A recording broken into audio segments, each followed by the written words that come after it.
Hello, can you hear me now? Can you hear me now? We're just getting ready, just waiting for the court to open the doors, as they say. Got another few minutes, but we're with law and crime today. Oh, they've chopped off. Look, hang on, let me see if I expand my screen. I don't want to do that for long, but we can just about see the law and crime part on it. But maybe. Oh. My screen size does matter. What in the hell? Hey, names, Queenie. Oh, what do we think's going to happen today then? What do we think's happening today? Do we think she's going to get longer? Do we think she's not getting longer? Do you think she should have definitely taken the plea deal? I wonder how many people are going to speak for George.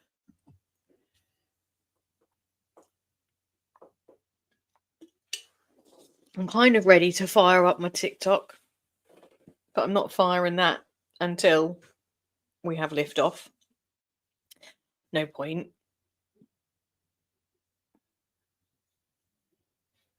She better get more. I agree, Karen. I hope she bloody gets way, way more. More than she should. Well, not more than she should, but more than she would had she taken that plea deal. She's just trying to be clever. She weren't listening to the rules, the law. Let me just refresh this page, because sometimes... Now, we know as well court's never on time. Why? I want to see the chat. Well, let's see the chat. Let's see what chat... Oh, hang on. Let me refresh, because I don't know how to get the chat back. Let's see what the chat's got to say. Right, I think you guys can see the chat. If she gets anything less than life, George and his family did not get the justice they deserve. Am I late for the show? Did I miss snack time? Am I thinking... Or did she get her snacks today? Am I thinking about sending a Twister game to Sarah? I'm thinking about sending a Twister game to Sarah for Christmas. Poor Judge Wooten. Sarah's lawyers are feeding her an overdose of Pop-Tarts. She's getting her hair and makeup done. The only thing I regret about all of this is the fact she didn't have to represent herself. Yeah, that would have been good. 3 minutes to go. Well, it's actually 2 now. The fact that she was not charged with first-degree murder is disgusting. Agree. Hopefully this isn't drawn out. I'm glad she didn't represent herself in the end, because that way she had an overly fair trial. But she'll still argue she didn't know. She still is arguing that she didn't.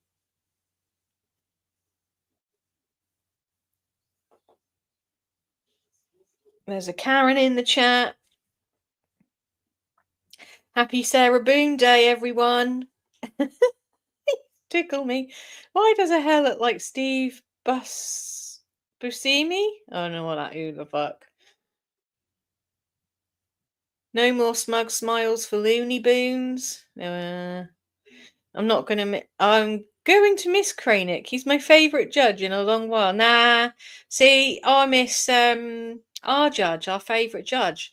You know, like, where's our favourite judge? I haven't seen her in a while. She must be due something in her courtroom. Banana bread. Ha ha, yay! Jury decides this isn't a bench trial. The jury doesn't decide on the sentence.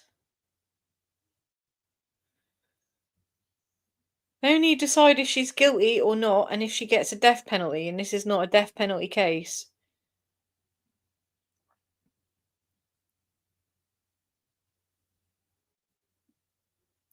She needs to ditch that bowl cut. Let's go! Someone's put, be on time! Wow, she's going to have to do her hair and makeup. Let me comment. Let me comment. We've got hair and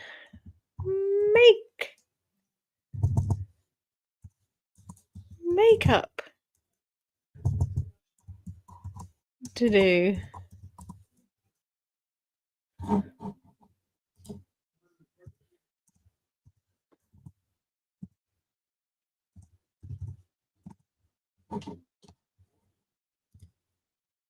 There I am. I commented. She's got her hair and makeup to do. She's never going to be on time. Nope. They haven't even got the cool Boony Loony. Yeah, loads of people are calling her Loony Boony. Oh, they've slowed the chat down now. How many's watching this? 2,242.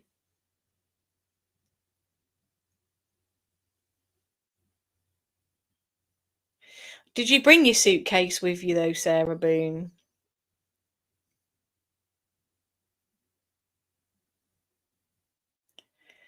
Someone's put, I bet she won't come out. Oh, she'll come out. 100% she'll come out.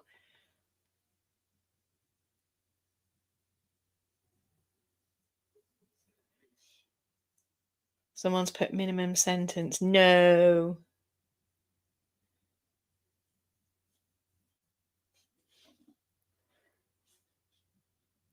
Who?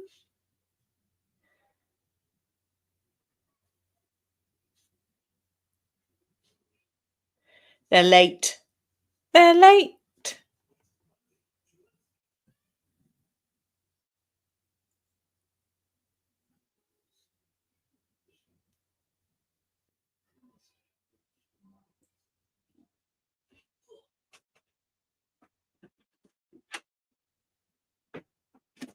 Why can I hear shouting?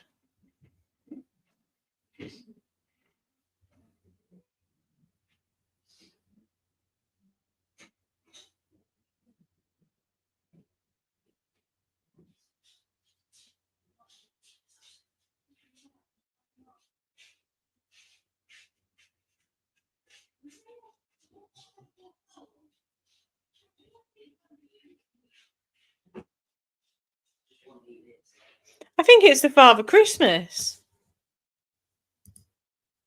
I think.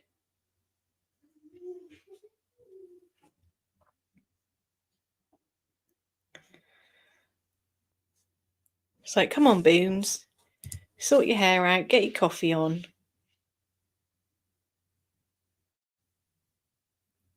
Yeah, I think the Santa Claus is coming round. It's only a second. Piss off.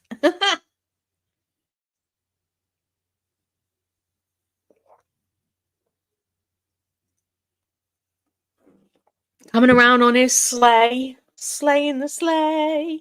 Sleigh in the sleigh. No, thank you. Not today. Bloody is early. It comes around all the streets through December.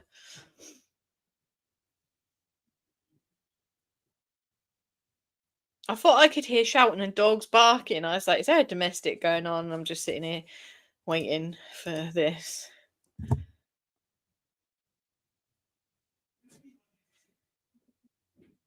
At least I'm not the only one that's late. Who's JRN?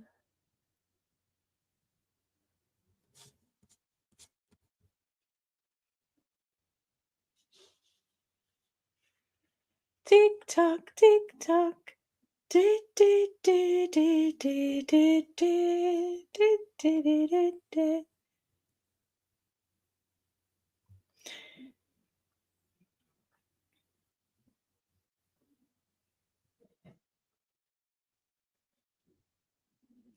Will he sentence her to life in a suitcase? Because he should. You can go in a suitcase and come out every 2 hours, get a bit of breath, and then get your ass back in there. And that's your punishment. It's time to play the game. Come on, let's start already. Put it on or we'll watch it elsewhere. There is nowhere else to watch it. The court is not open unless Court TV have got a better thing. Hang on. Let's see if Court TV have a better picture.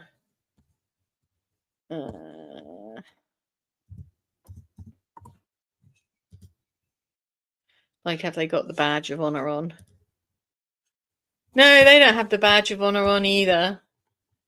The Court TV are properly monetized. They have memberships. How many have we got over here? 2,800.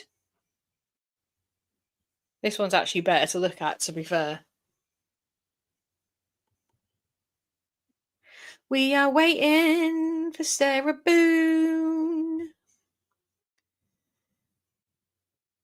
Someone's put, I hate her smug face.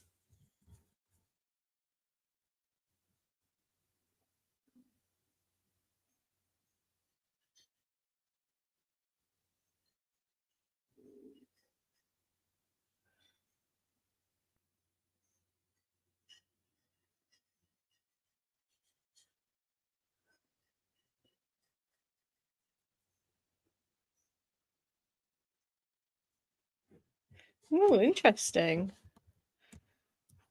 Looks like the drink driver lady took a plea deal.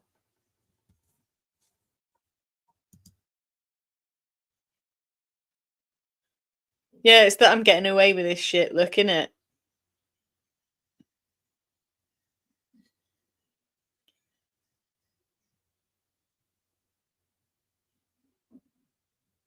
What you waiting, what you waiting, what you waiting, what you waiting, what you waiting for?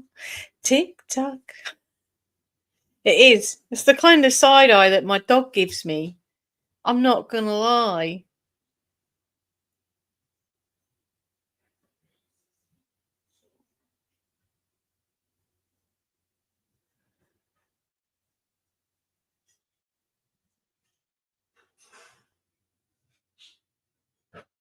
We're all waiting.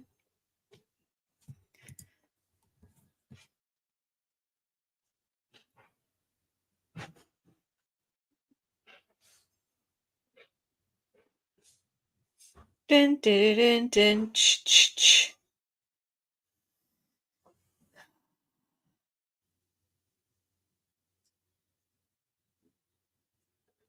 Hello, fellow clerks. That's their member badge names.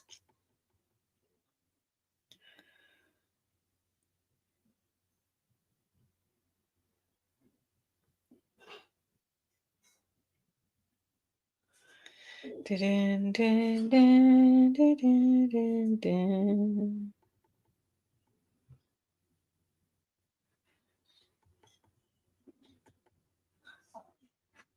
My God, I think everybody in Law and Court TV's page are members. God, if you comment in there, you'd stand out like a sore thumb, innit? Because you're not green.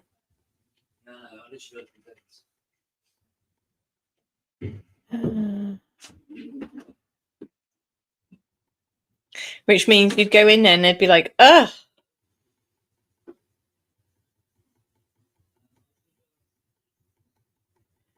You'd stick out like a sore thumb because you're not actually a member. That makes me nervous.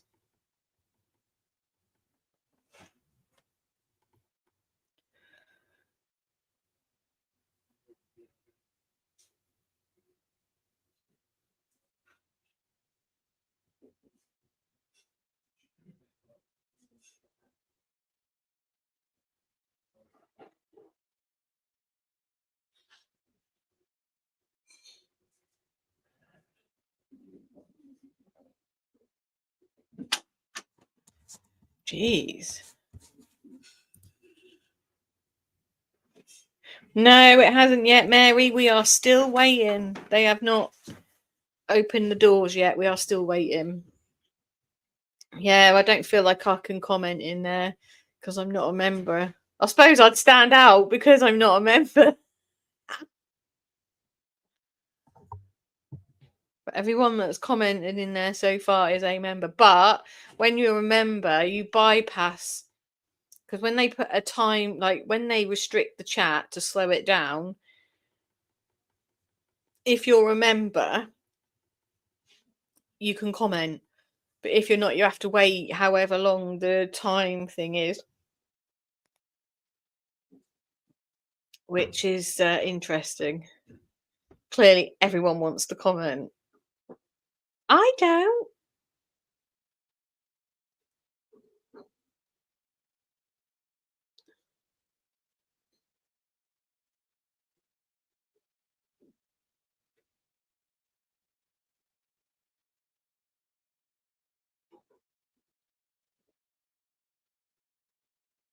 This is where they've been like, oh, sorry guys, we got the wrong day.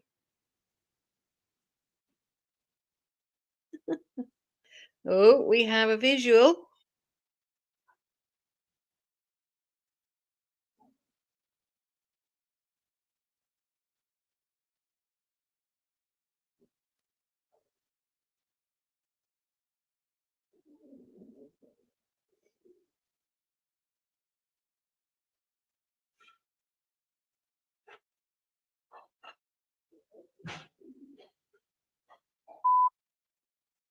Beep, beep, beep. Well, we've got the steel. We've got the steel. We've got the court seal. Seal.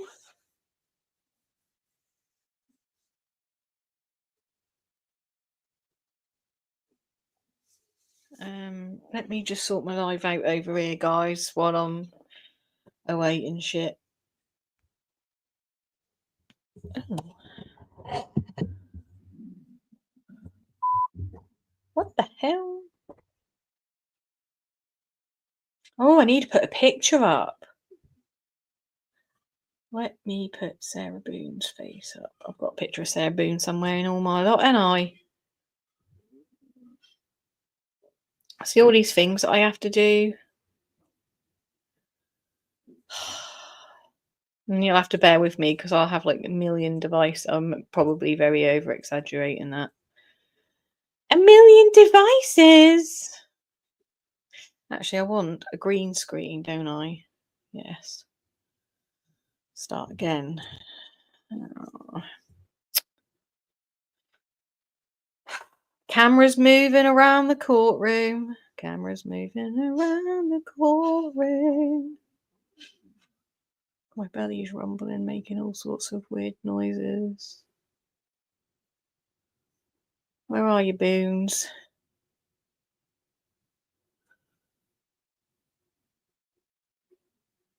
Wait, let me just fire up this page.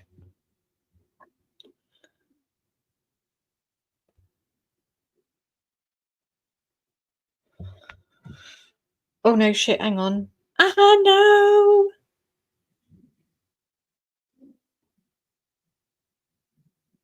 I think I'm on the wrong page. Oh no, I'm not. Okay. Right.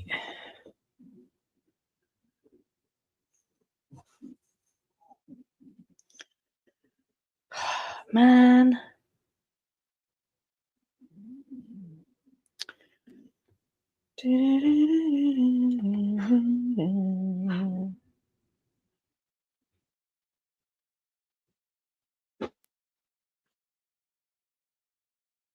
Hello, guys.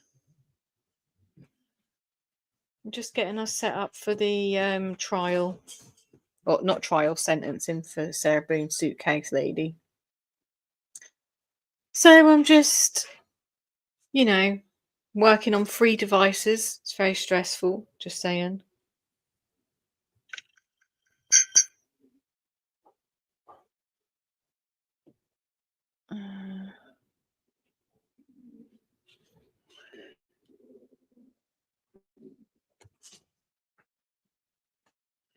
So we're just waiting for the court to make an appearance. I know, it's been... so if you hear me talking and you can't see the comment, it's because I'm multitasking. Hi, Elaine. I'm on 3 devices looking at 3 comment sections. But yeah, it's been a long time coming. We've been waiting for what seems to be a lifetime for this, but it's happening, and I don't know how long it's going to take. So that I can't guarantee. Oh, the thing's beeping. The camera's sort of moving. Let's share. Let's get this out there. Don't know who is around, but we'll share it out anyway. Depending on how long this goes on for, we then might go on to some other stuff over on TikTok. Obviously, on the YouTube page, I'll end the live. Yeah, we've all been waiting for this forever, haven't we? They're running late, obviously, as always. When has this court ever been on time? Sarah's probably doing her hair and makeup, probably making sure she's got her bags packed, ready for her transfer. But let me just get rid of the chat on that because we don't need to see that now. And that'll make it bigger, I think. There's me saying I think it'll make it bigger. No, it won't.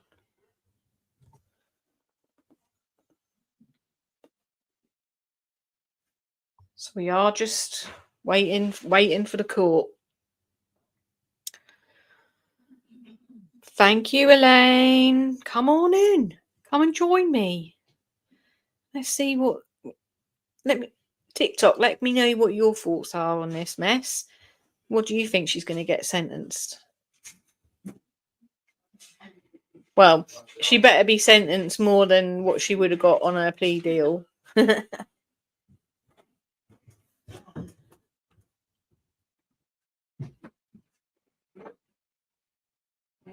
Yeah, you are safe.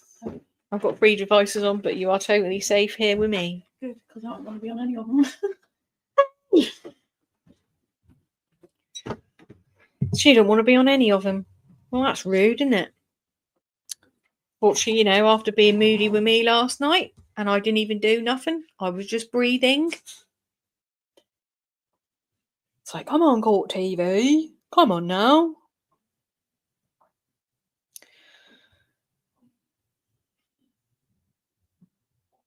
Armchair attorney. We'll start sending that one out as a new one. We'll be the attorneys instead of being armchair detectives.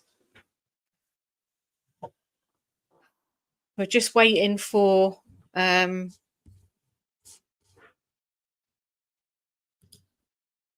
it's weird now because I've got my other chat on.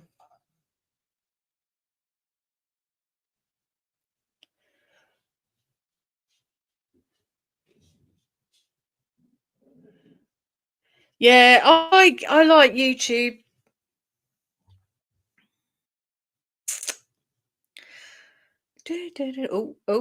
Oh, there she is. Let's smiling. I wouldn't be smiling, love. My belly's rumbling. Once this gets started, I'll be able to multitask with putting something in it. This is the sentencing for Suitcase Sarah Boone, Looney Boons, who unalived her boyfriend when she fell asleep. She's looking dapper today. Her hair looks done, sort of, kind of. She's talking to her attorney. It's like, right, don't worry, babes, we'll appeal this. This is the sentencing. We haven't had sentencing yet. We've only had the trial. Oh, he's looking at the court docs. I can see that's court docs.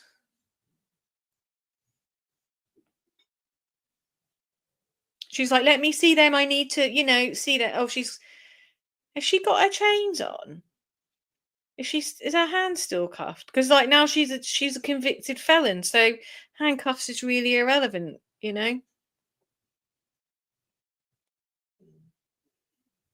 Yeah, she's got her pink handcuffs on. Why does she get pink?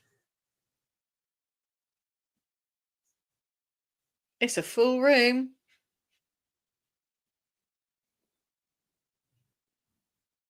I wonder if anyone will speak for Sarah. Let me just turn this around so people can see me while we're waiting over here. Oh no, hang on. Um,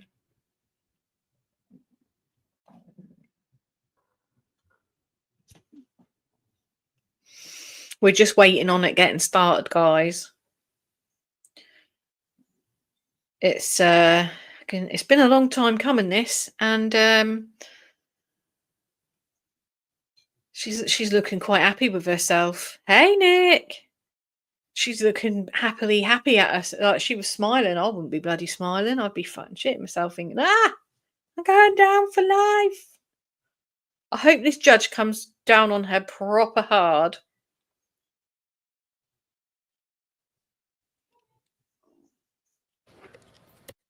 Oh, sound. No sound. Sound. No sound. Sound. No sound.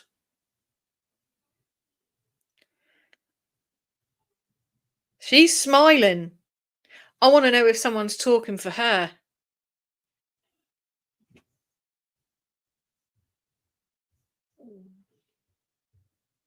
Who's going to speak up for Looney Tunes? Someone's got to love her, right? Obviously not his mum or his family, but someone. Maybe the ex-husband will come and speak on behalf of the son. Hi, Sophie. Or maybe he's just like, I'm so done. I don't have to deal with her no more. I'm out, you know. I think they were both as bad as each other. There's records to show as such. That being said, her defense was, well, he was in the suitcase. I didn't dare let him out in case he came for me. Well, she could have left and then called the police to go get him. She didn't. She went to bed. And she also thought that he might be able to get out, so she weren't that scared of him. She also hit him with a baseball bat and allegedly threw him down the stairs in the suitcase.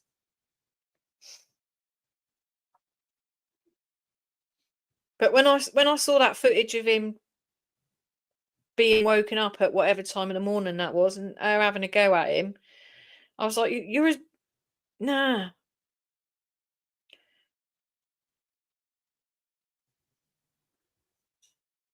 And having watched her in this process, I have to say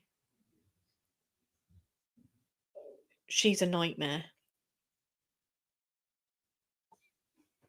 and that's why she's got the nickname Looney Tunes or Looney Boons. A lot of people call her Looney Boons.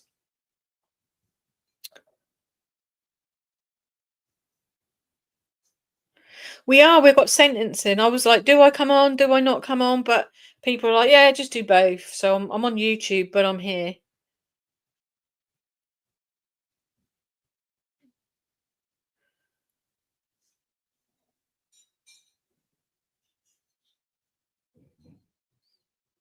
So we are just waiting for the court to get started. The court. It's only 30 minutes late, nearly.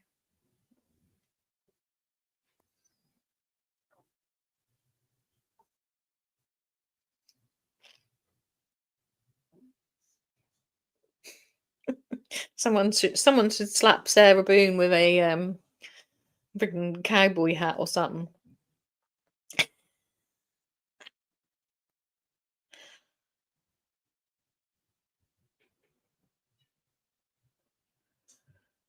I feel like she's had some like colouring done to her hair. We are on earlier tonight. We've got Boone's sentencing. She's got her pink handcuffs on. She's wearing her Department of Corrections attire. It's a full courtroom. Justice for George. No. We're all hedging our bets on what she's going to get, like sentencing wise. Oh, we have volume.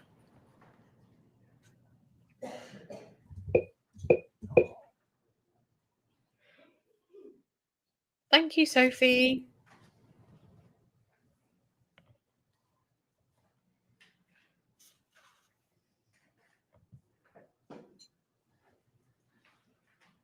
He looks a million years old, doesn't he?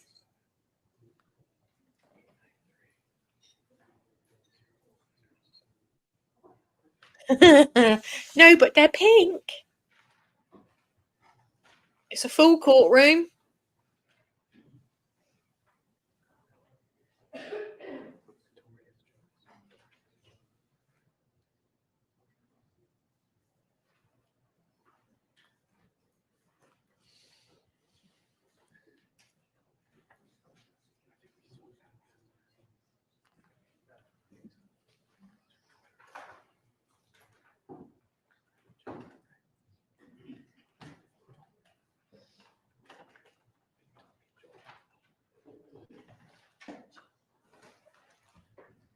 Will she get turkey in prison? That's for sure. Will she? Will she get a Christmas dinner? Oh, she has an envelope full of stuff.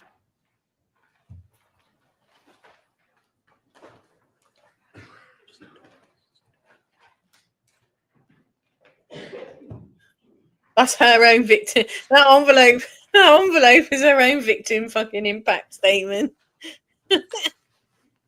You know it. It's going to be about 1,000,000 pages long. Oh, Jesus, take the wheel.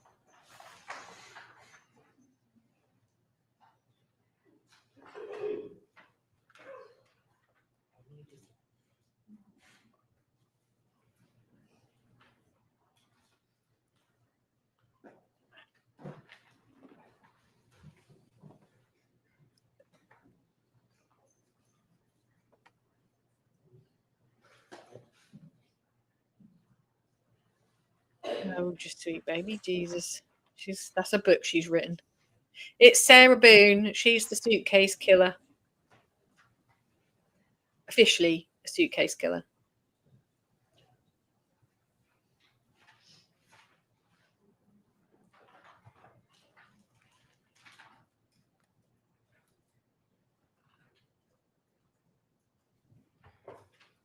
I want to know if so. Oh, I hope she didn't get it for Thanksgiving, Karen. I really bloody think she doesn't deserve it. But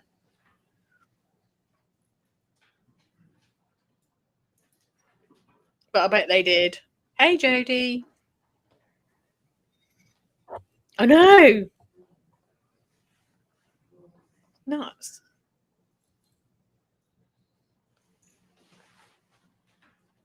She's smiling at someone.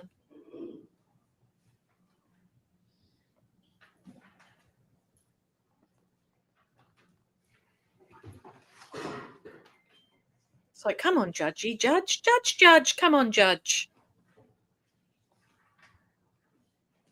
Hi, judge. I've not been a bad girl. What about coming out and accepting responsibility? Because you still haven't really done that. Just kind of still blamed George.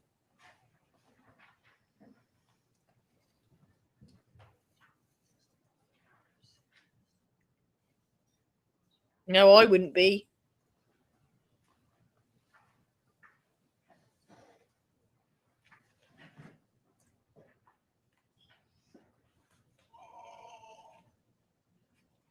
Gaming going on in my house.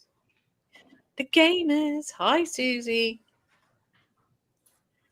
I bet she will speak in court today.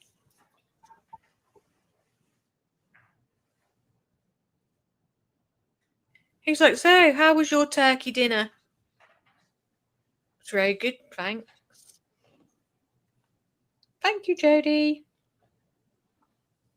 Are you looking forward to Christmas dinner this year in jail? Because obviously you're not in the court jails now. You're going to the big jails.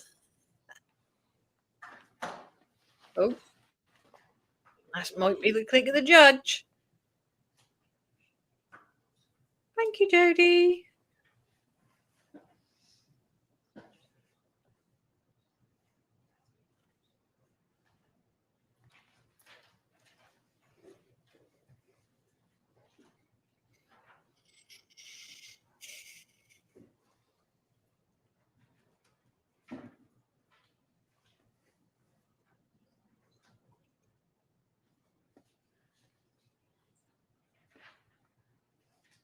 I've waited all my life. Let's get on with it. Let's go. If you meant on the hour, you should have said on the hour. We've been sat here for half an hour. Come on now. I'm watching it on my YouTube channel, but it's also on Court TV, which is what I'm streaming on my YouTube channel.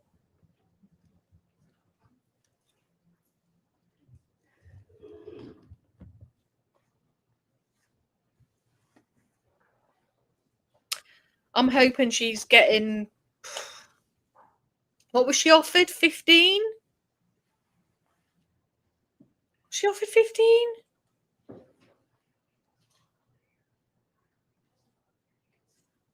And then time served, she'd done 5. She'd have been getting out, sooner than that. Thank you, Faithless.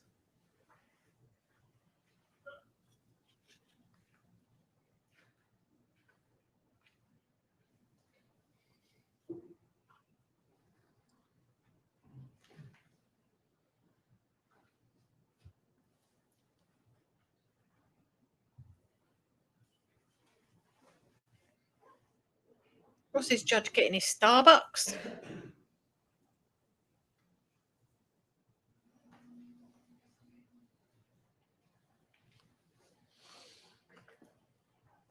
She's like, I've written a really nice novel to speak at the judge with. Because it really was an accident. I did really fall asleep. I wasn't drunk, mind. I sounded it, but I wasn't.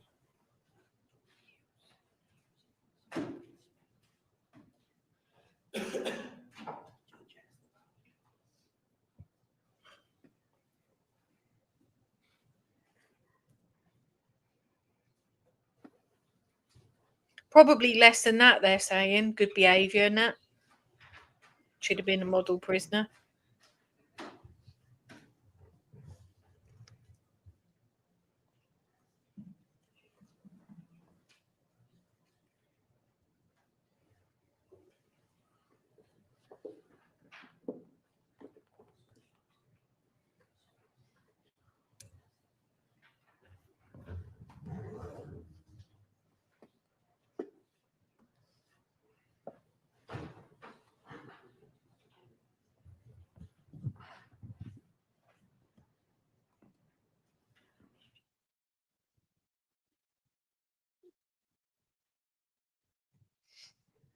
Sarah's like, yeah, I'm here for it.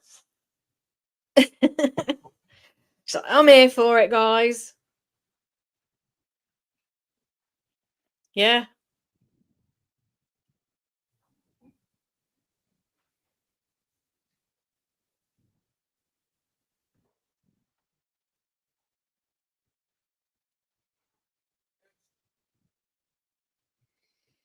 Oh, there would be a sheriff.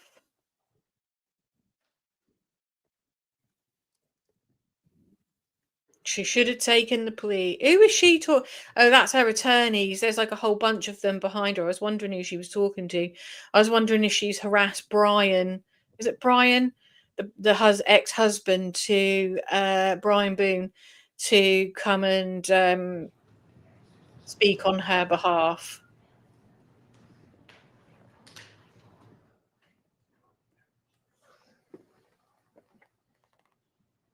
I reckon he should do 40 less time served.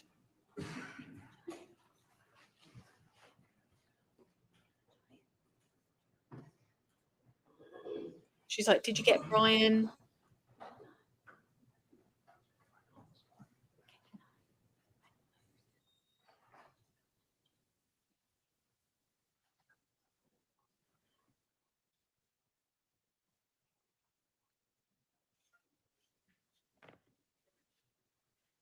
She's like, you didn't get Brian?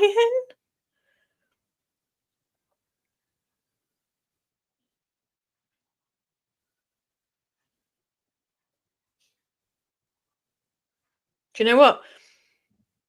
If you weren't there for the Lake and Riley bit, what the prosecution should do is play the moment from the police body cam footage from when they turned up to tell his family he was dead.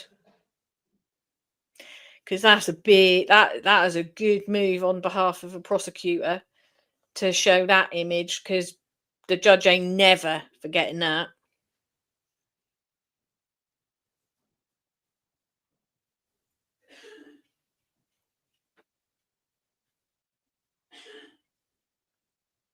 Yeah.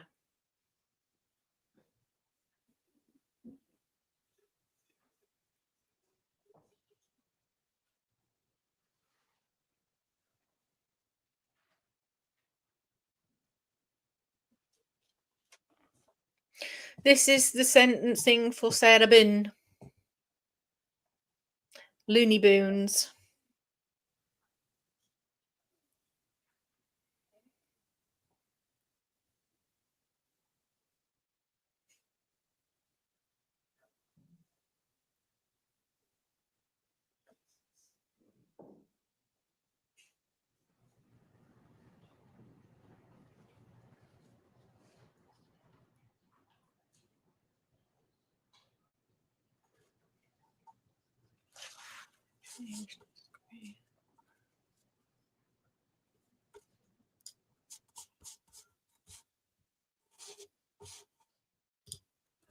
It's better. That's better. Full screen. Ooh, not so better on there.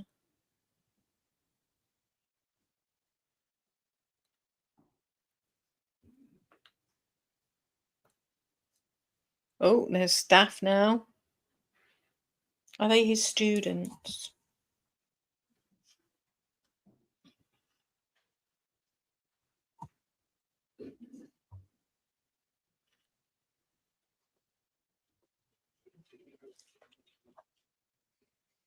There be his family.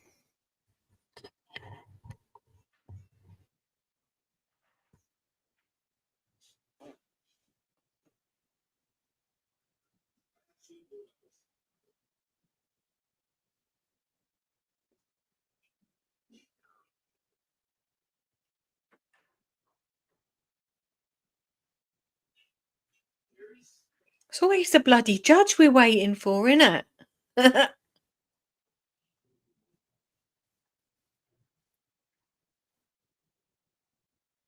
Yes, the suitcase one.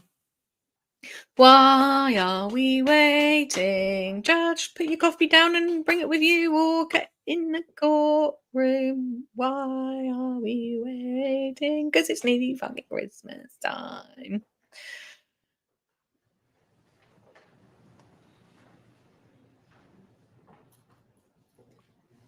But you've got your court clerkage in there now.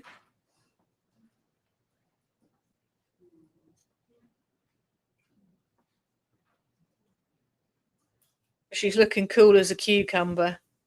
She don't care.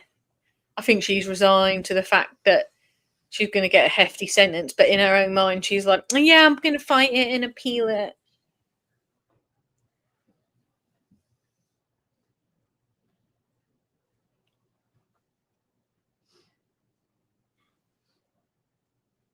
I feel like we should all club in and buy Sarah something for Christmas.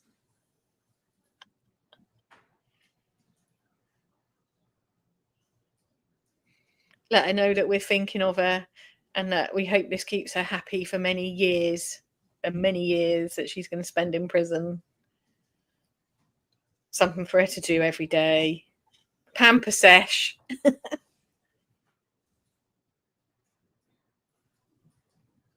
I was thinking more like Connect 4 or something.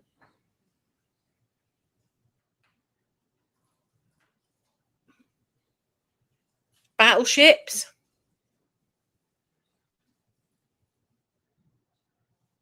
Deck of cards.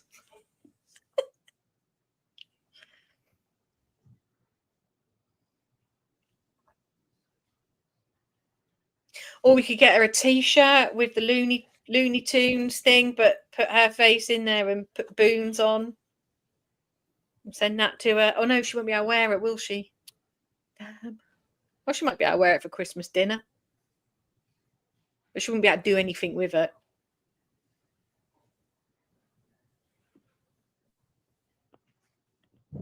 I think she'd be all right at Connect Four. Get her that, or chess. Learn all the skills of chess while you're in the knit in the slammer. You know.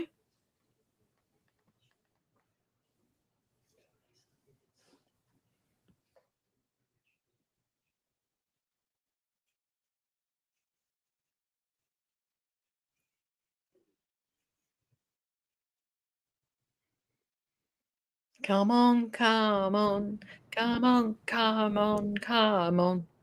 We've waited forever for this.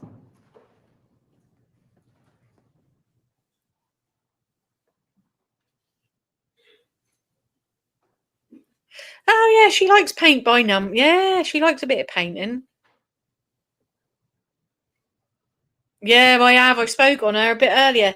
She's been contacting the McCanns, apparently.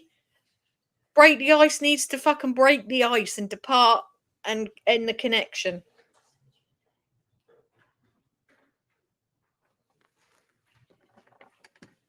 He's feeding into her mental health and she's going to spiral again.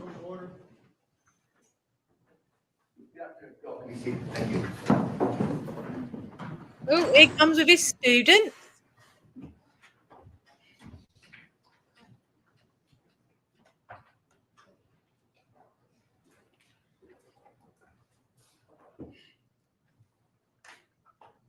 Right, I'm going to turn the camera around.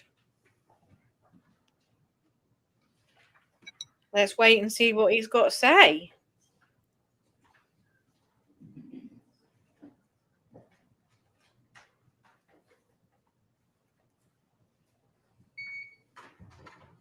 She's been contacting the McCanns.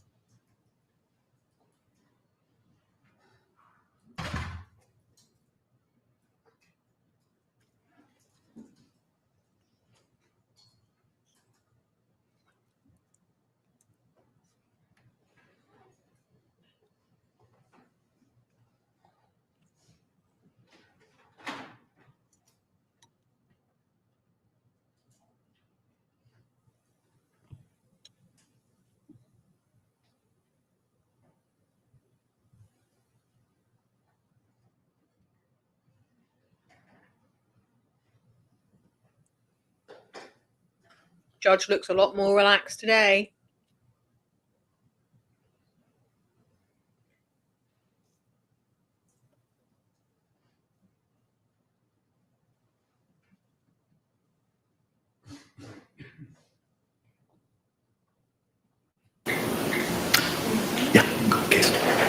Calling State of Florida versus Sarah Boone, 2020 CF 2603, State. Dean Cacciatore on behalf of the state. Defense. William J. for the state. Defense. James Owens for Sarah Boone. Ms. Boone is seated at counsel's table. Ma'am, if you could please raise your right hand, Madam Clerk is going to go ahead and swear you in. Do you solemnly swear or affirm the testimony you're about to give will be the truth, the whole truth, and nothing but the truth? I do. Ma'am, can you state your full name and date of birth for the record for us? Sarah Boone, 10-10-7-7. We are here for a sentencing. The jury returned a verdict on October 25, finding you, Ms. Boone, guilty of murder in the second degree. We are running a little bit late this afternoon. I apologize for that. I was in court all morning and took the opportunity to review all of your submittals from earlier this morning, Mr. Owens, including the victim or the character statements, the psychological evaluation by Dr. Harper, the motion for downward departure, the motion for new trial, and the state's response to same. Before we proceed with any sentencing in this matter, the court needs to address the defendant's motion for new trial and the state's response to the defendant's motion for new trial. Anything in addition you'd like to argue at this time, Mr. Owens, over and above what is contained in your motion, sir? No, sir. State. No, sir. All right. After reviewing the motion and the state's response to same, the defendant's motion for a new trial is denied. Based on the court's review of the record, the court's participation in the trial, and the review of all the evidence of the court's prior findings and rulings at trial and prior thereto. With that, I believe that we're prepared to proceed with sentencing at this time. The court has reviewed the pre-sentencing investigation prepared by the Department of Corrections. Are there any housekeeping matters that we need to address, Mr. J or Mr. Cacciatore, before we proceed? Not from the state. Are there any housekeeping matters from your side of the ledger, sir, that we need to address, Mr. Owens? Judge, I do have 4 lay witnesses that are going to testify. We've got Dr. Harper here to testify. Of course, my client's going to testify, but one of the 4 lay witnesses wants to appear by Zoom. She lives up in Minnesota. I don't know if that's allowed. We don't have an objection to that. One of our witnesses will be providing an impact statement would also like to appear on the court's virtual link as well. Okay, so stipulated. If you need it, just let Anita know and I could have her email it to you right now, the link. We do have the link. She's waiting to get on, I guess. Who might it be, sir? If several people. It should be Lana Albert. She is here, sir. She's in the, she's viewing, her camera's off and she's, microphone is muted, but she's in the lobby. Okay. All right, with that, State, you may proceed. Your Honor, at this time, we would like to take an impact statement from, I believe, Anna Torres, which you will be appearing virtually.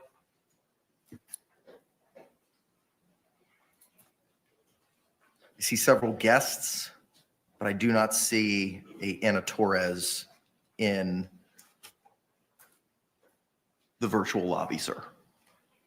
Well, I think while maybe she's having some issue logging on, we have also in-person witnesses. We can proceed with those first, sir.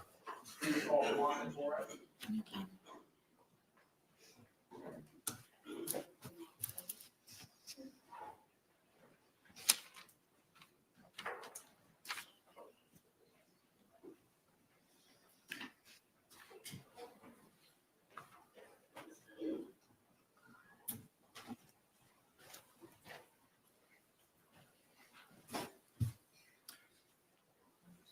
Please. Please raise your right hand. Do you solemnly swear or affirm the testimony you're about to give will be the truth, the whole truth, and nothing but the truth? Yes. Ma'am, good afternoon. Could you state and spell your name for the record for us? My name is Blanca Torres. Okay. Ma'am, you can go ahead.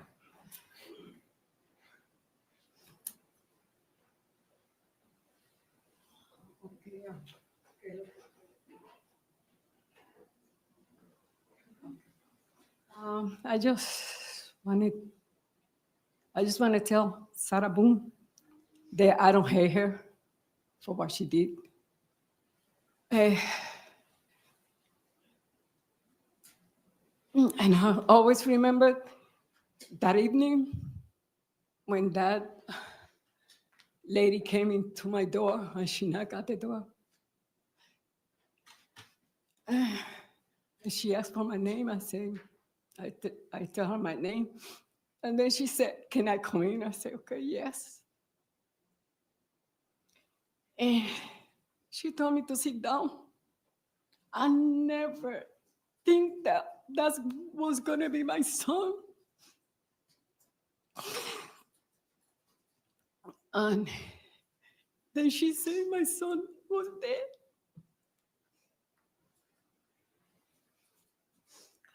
Since that day, I can sleep.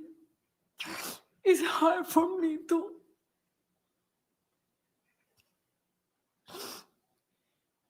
remember that moment. My son is not here no more. She don't only kill my son, she killed a father, a brother, an uncle.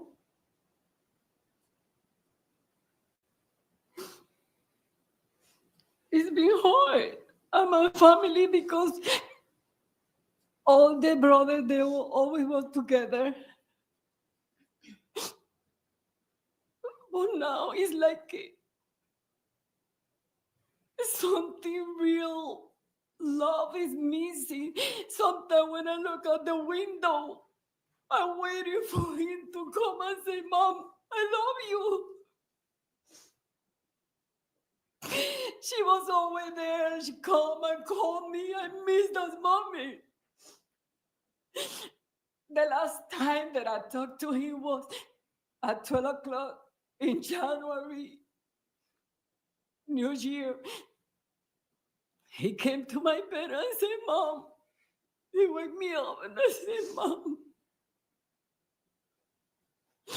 I love you. Happy New Year. Since that day, I don't see him no more. You know, my son, I love him.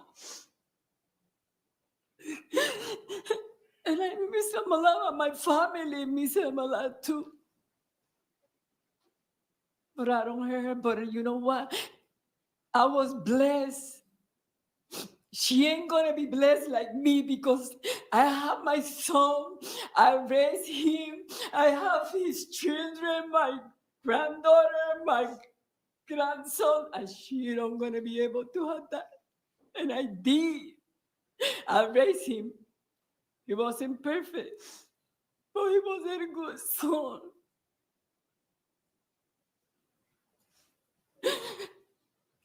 Thank you. Thank you, ma'am. State anything further from this witness? No, Your Honor. Defense? No, sir. Thank you.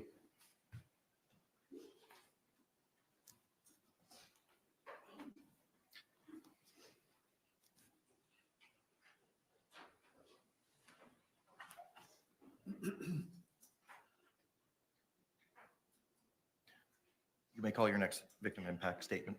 Victoria Torres.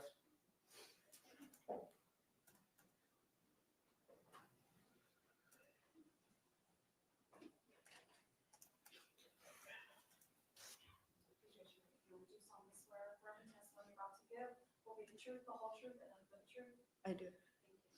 Ma'am, could you state and spell your name for the record for us, please? Victoria Torres. My name is Victoria Torres. George is my brother.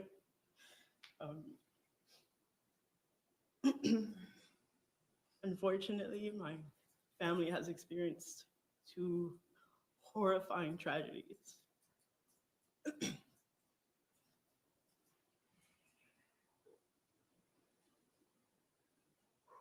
I just want to make it clear that George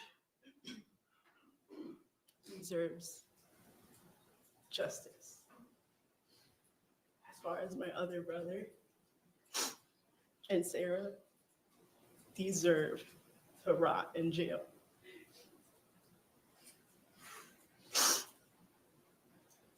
Sarah has caused a lifetime of pain, a lifetime of horrible images, a lifetime of hearing my brother George plead for his life.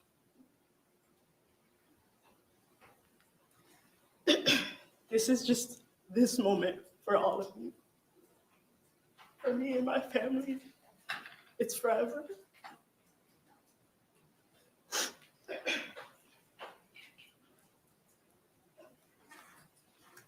Such a simple thing as using a suitcase is so triggering. I try not to close it all the way.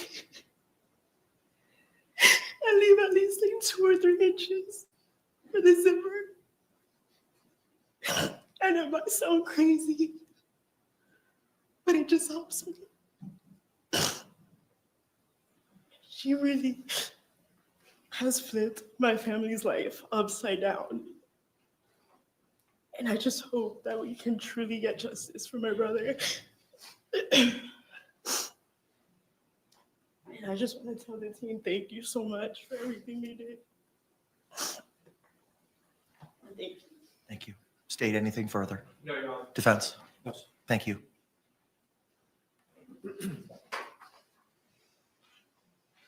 Your Honor, could we see if Ms. Anna Torres has been able to make it online? Do not see an Anna Torres in the lobby, sir. I have lots of guests, HHSA, Mr. Beck, Lana Albert, Jason Gunn.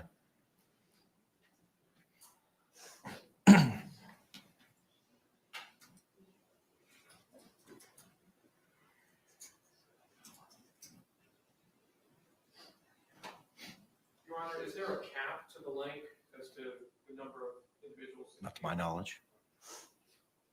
Could we just have just a moment? Yes.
Yes, sir, Mr. Cacciatore. Your Honor, after speaking with Mr. Owens, given the fact that the victim's daughter is having difficulties with. Is that her, Anna Victoria Torres? Yes, sir. Is that it? Is that who it is? All right, ma'am, good afternoon. Can you hear us? Good afternoon. I can hear you. Okay, could you please state and spell your name for the record? My name is Anna Victoria Torres, ANAVICTORIA Thank you, ma'am. I understand that you'd like to provide a statement to the court at this time. You may proceed. Okay. Okay. So I'll be speaking for myself and my two siblings. The murder of our father has impacted us on so many levels and in different ways. I myself, for the first year, would wake up screaming every morning or night, wishing I was having a nightmare, only to wake up to remember all over again that my father is gone and I'll never be able to hear him say he loves me ever again. To know my siblings have been affected in such a way that they are now different. They have had a piece of their heart ripped away from them, all while her son gets to hear his mother's voice and see her alive is pathetic. Because of you, Sarah, my sister is heartbroken. Because of you, Sarah, my brother is left wondering when he will ever see his father again. The loss of my father has left me with chronic depression and anxiety. Seeing any moments of fatherly love or kindness being shown between others in real life or even on TV leaves me in complete shambles. Seeking therapy was a must in order to navigate through my workday without a random breakdown. Thoughts of my father's demise still enter my mind ever so often. I'm left either angry, sad, or sick to my stomach to think of how his final moments were. Jorge Torres, my incredible father. Not only was he my father, but my best friend. My personal comic provided me with wisdom and knowledge, creative and loving dad, an older brother, an uncle, a cousin, a friend, a son, and above all, our father. He was human and deserved to be treated as such. My father, Jorge Torres, was one of a kind, an absolute gem. Unfortunately, his light was dimmed on earth by evilness, but with us, we will forever make his name live on. Especially Sarah, I pray that you see his face when you see him at night. That is it. Thank you. Anything further, state? No, Your Honor. Anything further of this witness? No, sir. All right, thank you, ma'am. Thank you. Anything further? No other impact statements, Your Honor. Thank you. Any other witnesses or evidence at this point in time, state? No, Your Honor. All right, Mr. Owens, you may proceed, sir. Ms. Diane Smith. Judge, what do you want? I have no issue with her being at the podium. If you want to move about the well to conduct your examination, that's fine, counselor. Ma'am, come on up. Come on up to this podium right here, ma'am. If you could, raise your right hand. Madam Clerk's going to go ahead and swear you in. Do you solemnly swear or affirm the testimony you're about to give will be the truth, the whole truth, and nothing but the truth? Ma'am, could you state and spell your name for the record for us, please? Diane Smith, DIANE SMITH. Okay, thank you very much. Counselor, you may inquire. And Ms. Smith, tell the court a little bit about you. I was a chaplain at the 33rd Street Jail for 30 years. And have you been a chaplain at the jail here in Orange County? Yes, Orange County Jail Is for it the same for jail 30 you're years. referring to? Uh-huh. Okay. And during that period of time, did you have occasion to meet with Sarah Boone? I did. And was it over the course of how long? I've known her 4 years. And if you could tell the court what you'd like to say. Okay. Well, I first met Sarah. She came in, we have a Christian dorm, and Sarah enrolled in our Christian program. And she was in my classes for a year. And she was very sincere in her efforts to change her life and to be a better person. And I found her very helpful. She was kind and good to people. She loved to serve. And she helped the new girls that would come in, the younger girls. She would mother them and be very kind and very helpful. And then after she graduated from the program, I was her counselor for the other 3 years. And I always found her very sincere and, trying to do better. I spoke with many inmates that knew her and was associated with her. And they spoke very highly of her and said that, she was helpful and kind and tried to help other people.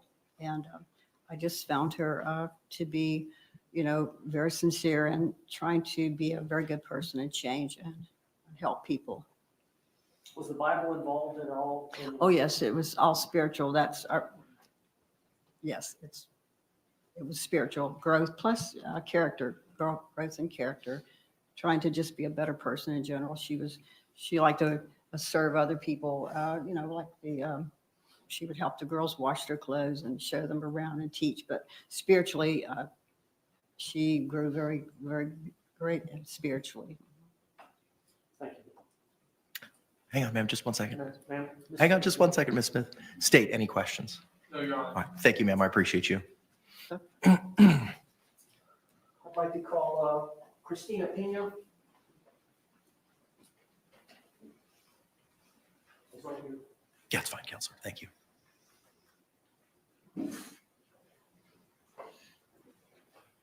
Ma'am, come on up if you can. Raise your right hand. Madam Clerk's going to go ahead and swear you in. Do solemnly swear or affirm the testimony you're about to give will be the truth, the whole truth, and nothing but the truth? Ma'am, if you could state and spell your name for the record for us.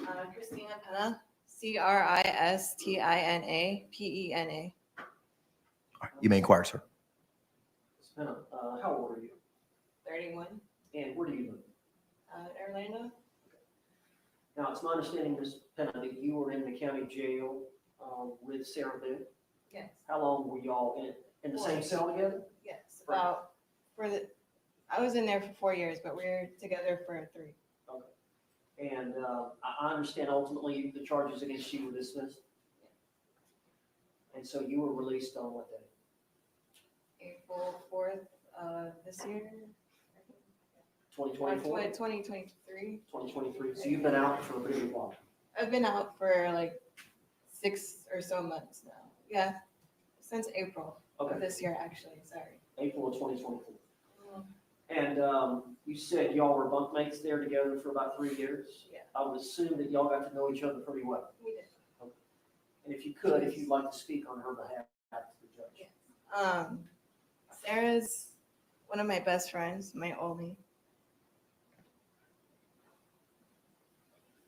You take your time.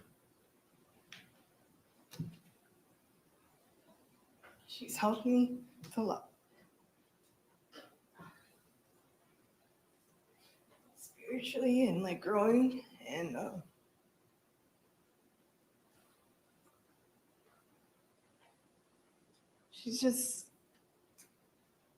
she helps everybody. She's always, I don't know, spirit. She helped me a lot and she would come to me. She talked to me all the time and pick me up when I was down or if I didn't know something. She's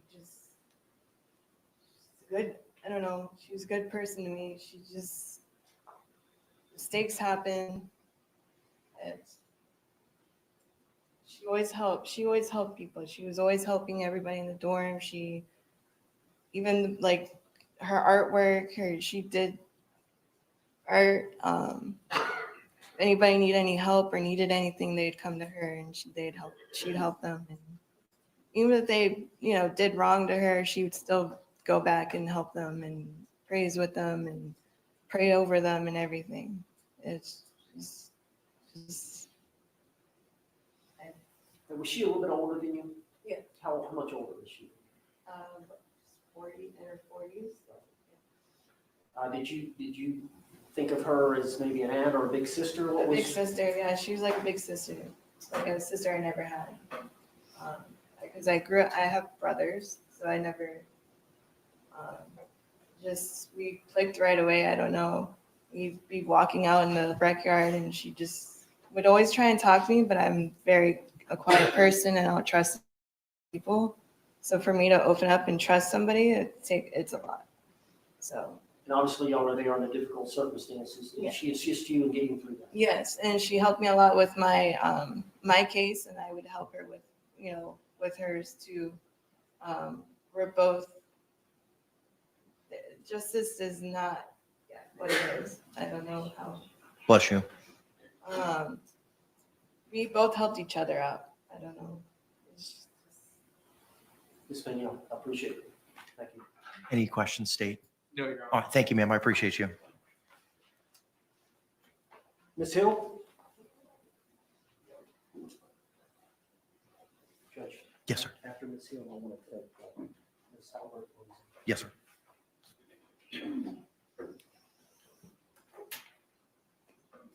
raise your right hand. Do you solemnly swear or affirm the testimony you're about to give will be the truth, the whole truth, and nothing but the truth? I do.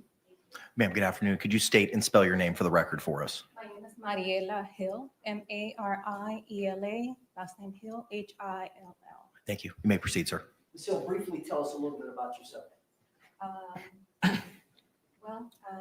I met Sarah in jail. I spent 3 months in jail and went through a lot of unfortunate circumstances myself. All right, now this was in the Orange County Jail here in Orlando? Orange County Jail. And correct? when would that have been? Do you recall the dates? Yes, it was April, from April to June of this year. Of this year, 2024, 2024. correct. Okay. Yes.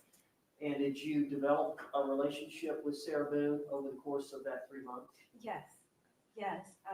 We met when I was moved to the B dorm, and I needed help with a form that I needed to complete. And one of the COs pointed to Sarah to help me out.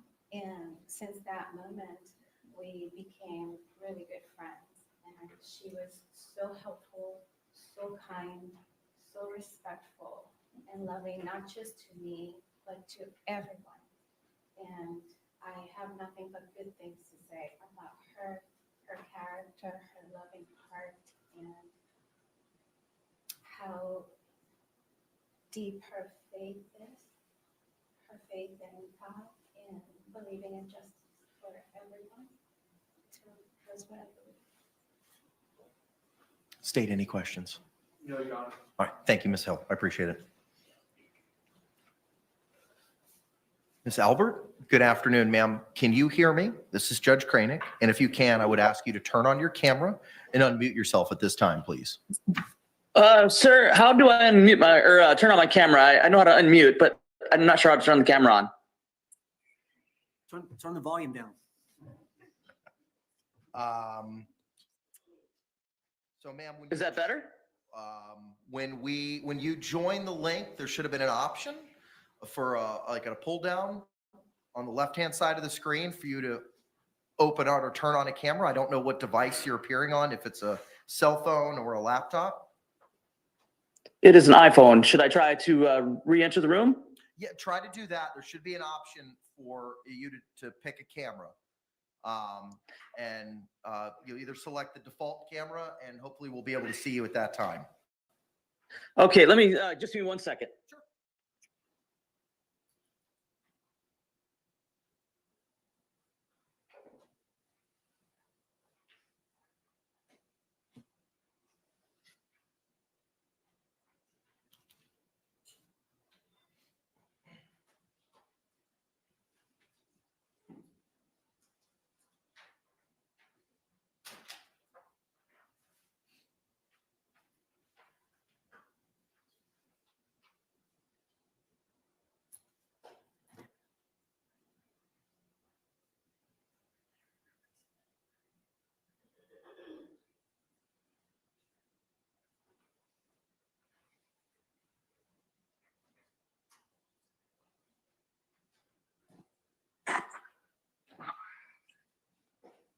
Did that work? Can you see me?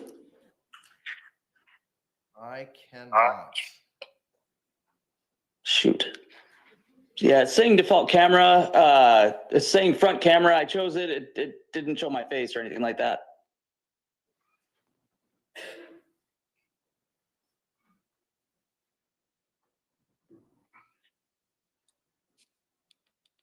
My technological skills are limited.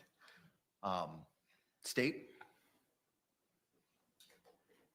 I have no objection to the witness making their statement here telephonically. Okay, appreciate it. All right, Miss Albert, good afternoon. If you could just state and spell your name for the record for us, please. Certainly. Lana, Lana, Albert, Albert. Okay. All right, Mr. Owens is going to ask you some questions. And if you could just answer them, ma'am, I would greatly appreciate it. Sir, you can proceed. Miss Albert, do you have the ability to turn your volume down? Yes, I just did. I can't hear you very well when I do that, though. You can't hear me? I can hear you, but very, very quietly. How about now? Yes, I can hear you. Am I okay? Yeah, you sound a lot better. You were too loud earlier. Okay. Can you hear me okay? I can hear you. All right, Miss Albert, tell the court a little bit about yourself briefly. Well, I live in Minnesota. I currently have end-stage renal disease. Before that, before I became disabled, I was a business owner in the Twin Cities here. All right, and how old are you? I am 50 years old. All right, and you're considered disabled? Yes, I am. All right, and have you had an occasion since this event to establish a relationship with Sarah Boone? Yes, I have. We have been friends for the past a little over 11 months. And how do y'all communicate? We've communicated a lot of phone calls, lots of tablet back and forth, and a lot of letters as well. I'd say many hours of time spent with each other. All right, and do you want to speak on her behalf here today? I would, please. All right, would you please tell the court what you would like for the court to know? Thank you very much. And thank you very much, Your Honor, for the privilege of speaking on behalf of my friend Sarah Boone. I also want to extend my heartfelt condolences to everyone here affected by this terrible tragedy, which has brought us all here and listening in. Many articles and videos and opinions of Sarah have gone out in the airways and on the webs. Opinions that have been formed and commented on so much that it's hard not to give into the temptation to treat people like a comic book or a fictional character. In the case of my friend Sarah, the words narcissist, Karen, villain, many other things, they roll off the tongue with little regard to the humanity that is dismissed so flippantly. And under a lot of circumstances, I was one of those people, as I have a love of true crime. And becoming friends with Sarah has shown me that there's a lot more depth to the people I see on the screen.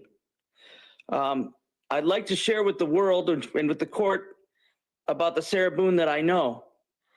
Sarah Boone is a kind, honest, and good person. The Sarah Boone I know is one who loves animals, especially the kind who are damaged and defenseless. How many of us would take in and pour love for a hearing impaired and a sight impaired pair of dogs? She has a natural instinct to help reach out and give of herself, her time and energy and love, especially to those who are hurting or damaged.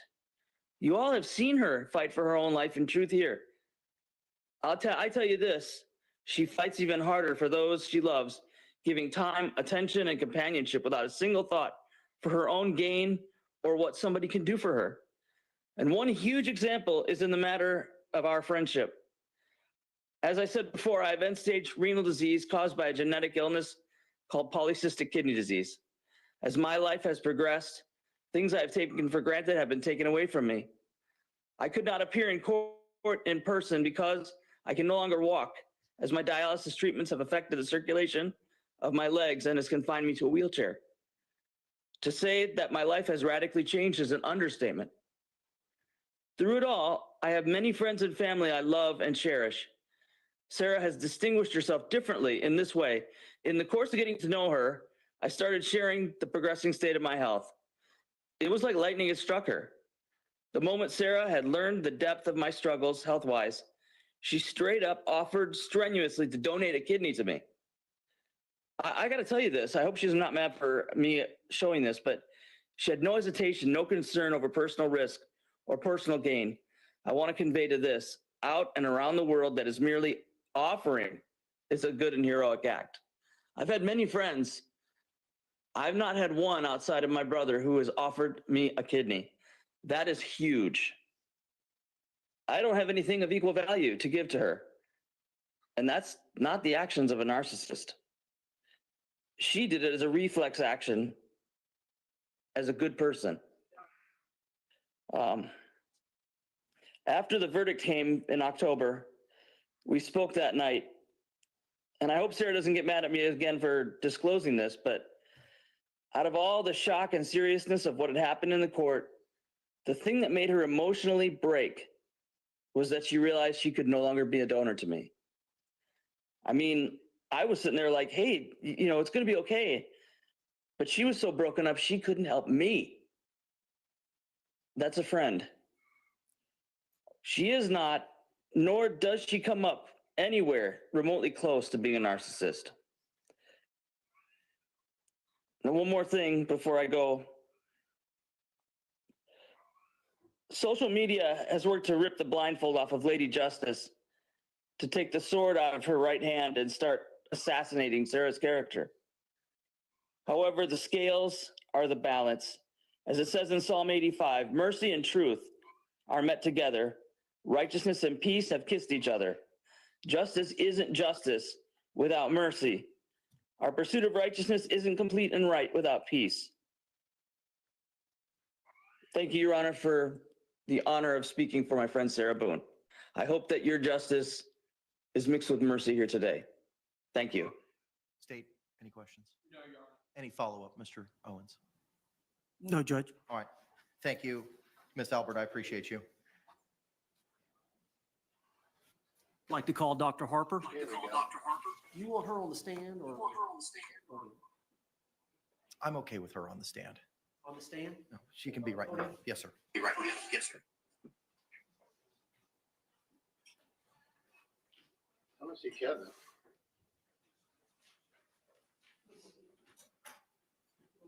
Judge, you want her on the podium? No, she'd be at the podium. That's fine. Doctor, good afternoon. If you could please raise your right hand. Madam Clerk's going to go ahead and swear you in.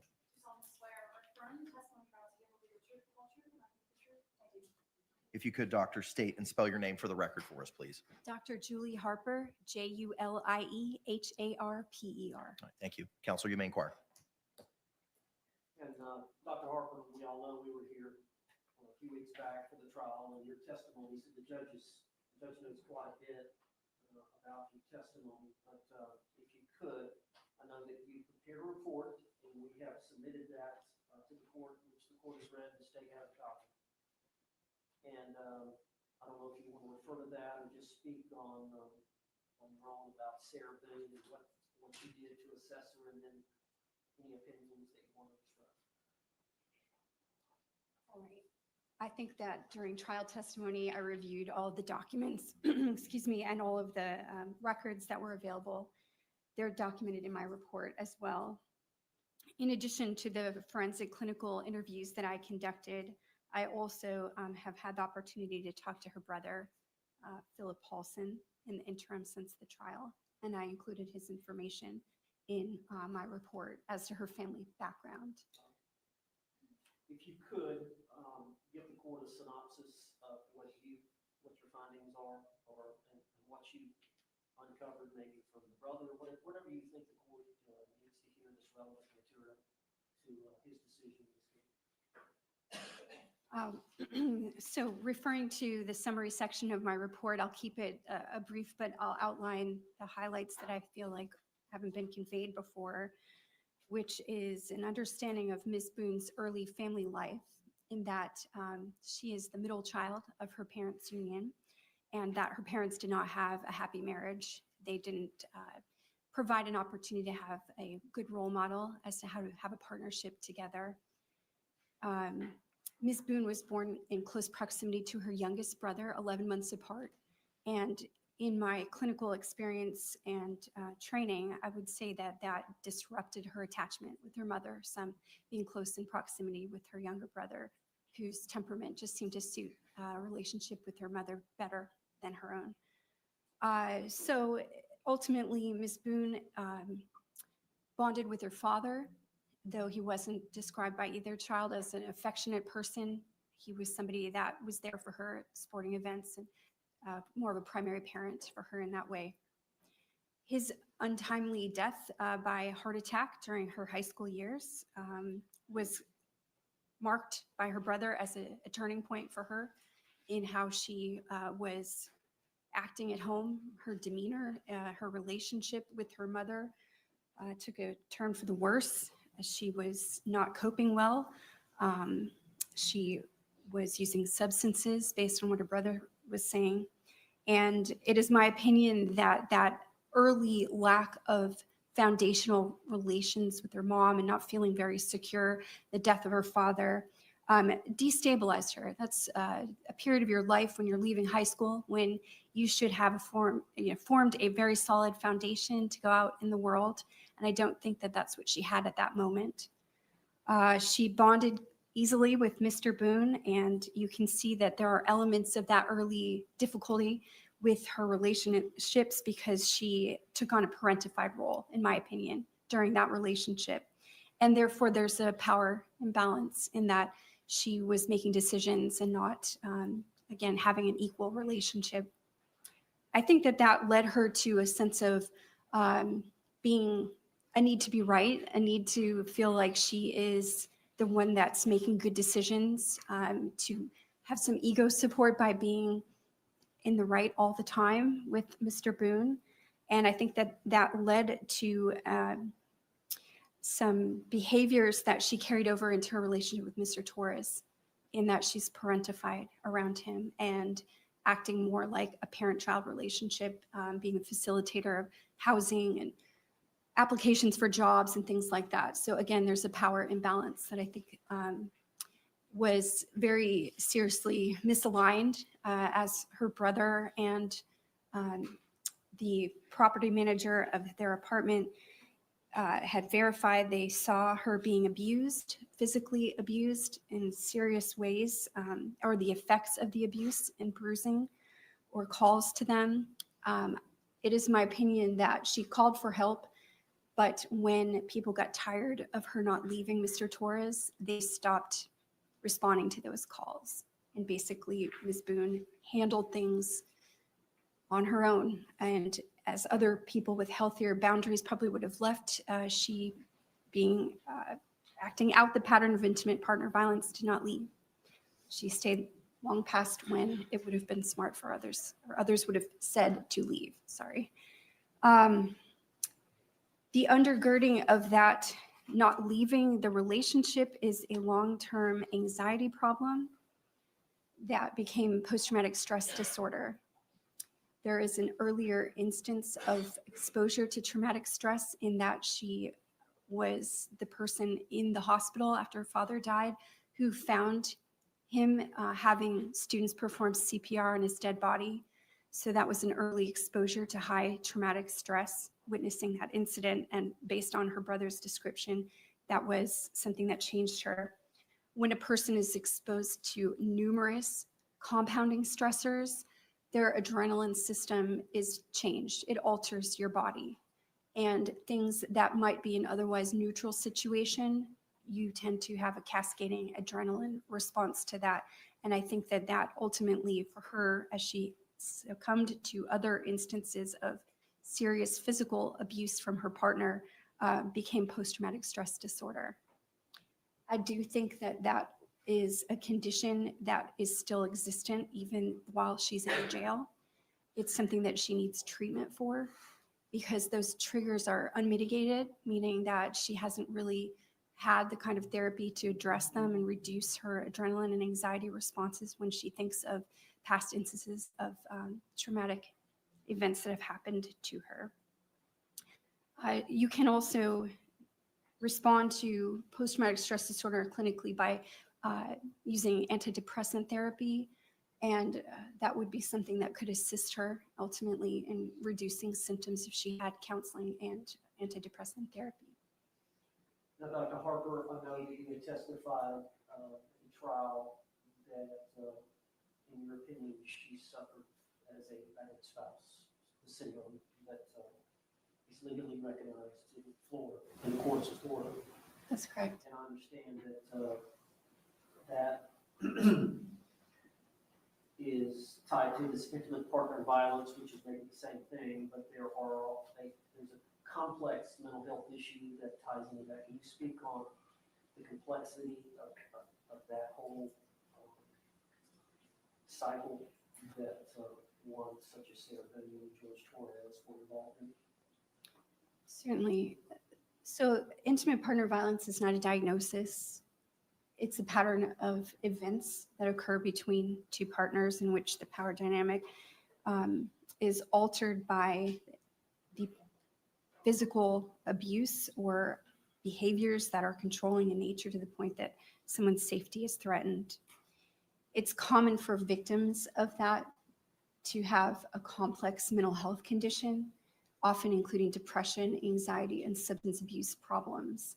And what might be substance abuse to cope with the problem, like numbing oneself, will sometimes result in its own diagnosis. The pattern of intimate partner violence, I think we covered in the trial, but just in summary about that, there are phases in which at first bonding of the two partners might be something positive. They've got something in common or have pleasurable time together. And then the secondary phase of that is when there is change in dynamic and some kind of traumatic event occurs, some instance of physical violence. And then there's a third phase in which it's like a honeymoon phase where they're trying to right the relationship. So in phase one, when they're having something pleasurable, the tone shifts. Phase two, there is some kind of incident. And phase three, there's a honeymoon phase. As that pertains to anxiety, I think that a person who suffers from intimate partner violence never stops experiencing that hypervigilance, waiting for the next instance of violence to occur. So even though they may look happy, they might be experiencing something positive, they've not really relaxed because their memory that could or will occur again is still in their mind. So they haven't fully stopped experiencing intimate partner violence. It's just what phase of the process they're in. Now, and Dr. Harper, it goes into more detail in your report, which I supplied to the court, which is a total of 11 pages, and I believe that's confidential documents. That's what's been marked. I don't believe it's been filed in the court file. Okay. If it has, that's something if it needs to be, it's something we can address. I have reviewed it. It does reflect confidential and privileged information on the first page. I don't believe it's been filed in the court file unless you did it. Okay. It already has been? All right, appreciate it. Okay, excellent. Thank you, sir. And Dr. Harper, you're aware that the defense has filed a defendant's motion for downward departure. Yes. And we've listed several factors under paragraph 3, capacity of the defendant to appreciate the criminal nature of her actions and conform with the requirements of law or substantially impaired, that she requires specialized treatment for a mental disorder that is not related to substance use or addiction, although you agree that she does suffer from alcohol use disorder. So she has an underlying mental health disorder, post-traumatic stress disorder, and I additionally diagnosed her with alcohol use disorder, which is separate. But you agree she does require specialized treatment for a mental disorder that's not related to the substance use or addiction? That's correct. And you agree she's amenable for treatment? Yes. And you would agree that she acted under extreme duress in this unique homicide case? Yes. And you would agree that the uniqueness of the circumstances, the facts and circumstances surrounding the case, that the offense was committed in an unsophisticated manner? Yes. And it was isolated. That's my understanding as well. Other than she had the charge, which she was, both of them were charged at one time, and I think she had the strangulation allegation, the felony case that was ultimately dismissed when both of them were arrested. She had a prior felony case. Facts are different, of course, than this particular case earlier today. Dr. Harper, I believe that's all the questions I've got, unless you would like to say if I've missed anything, of course. No, Okay, and if not, it's in the report. yes. Any questions? Yes, may she take the stand so I can be voted? Yes, that's fine.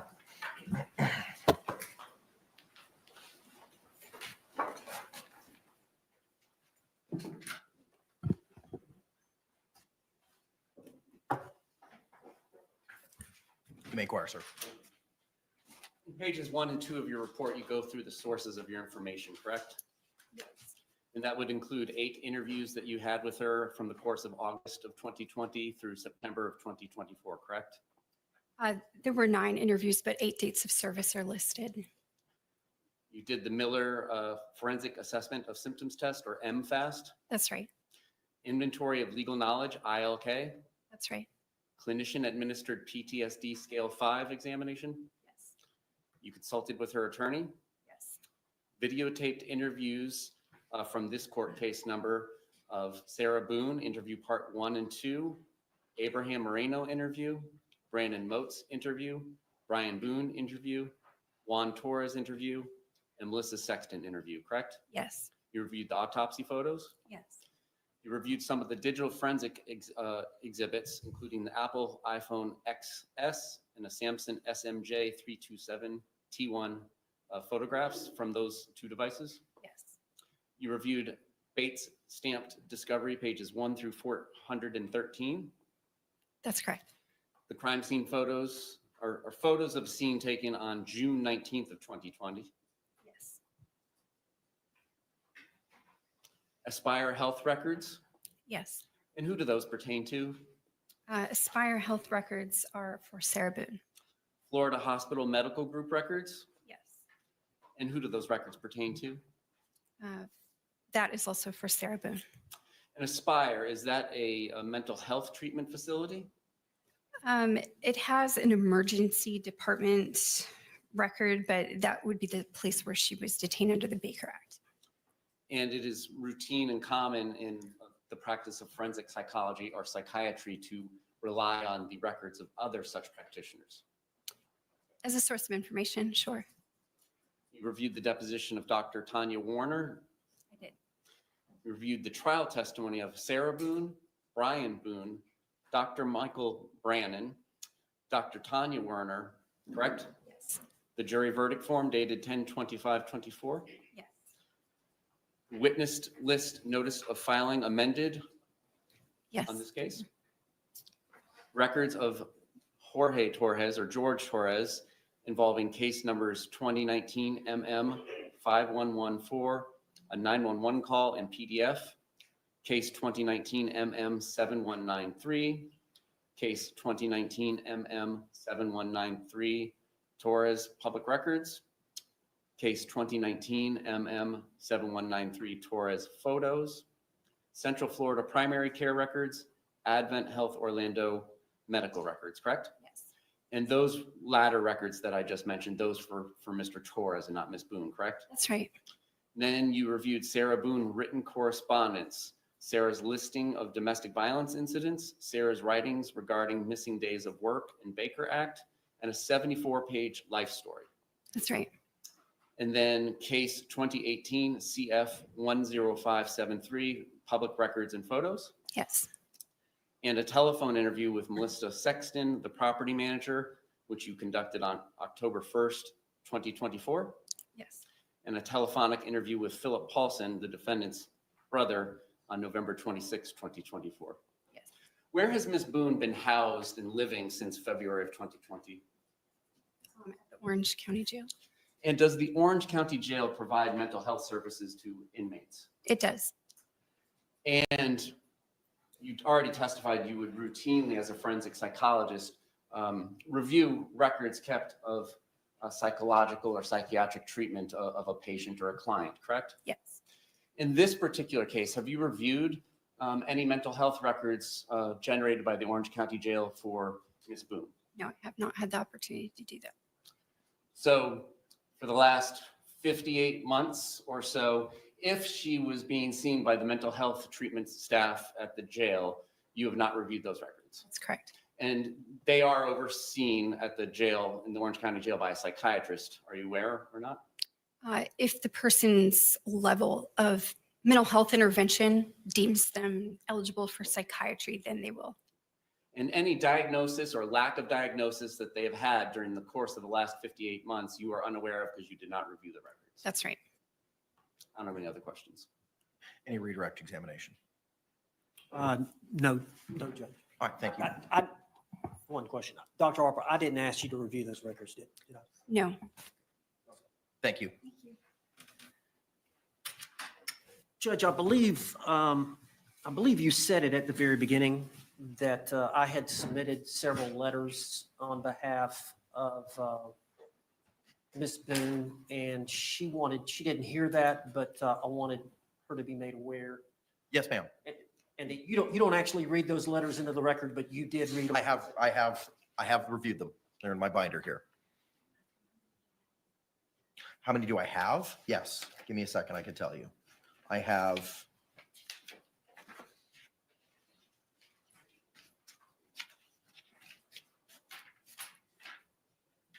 I have 6 handwritten letters.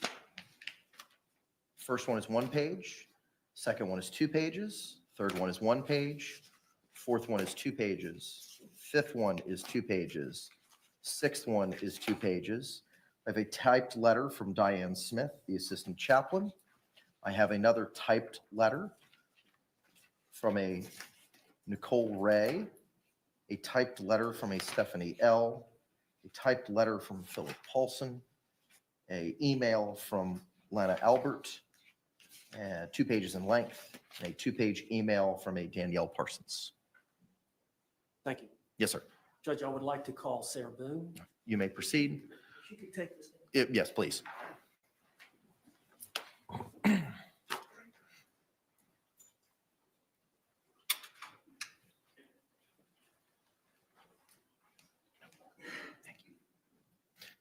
Ms. Boone, you can be seated. You've been previously sworn.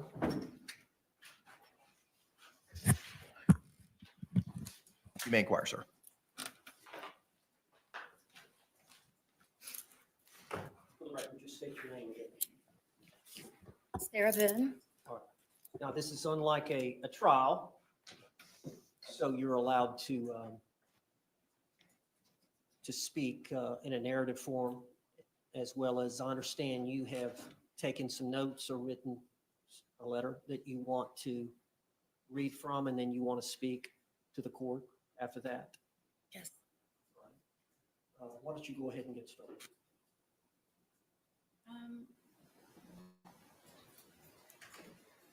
This is actually an edited version of.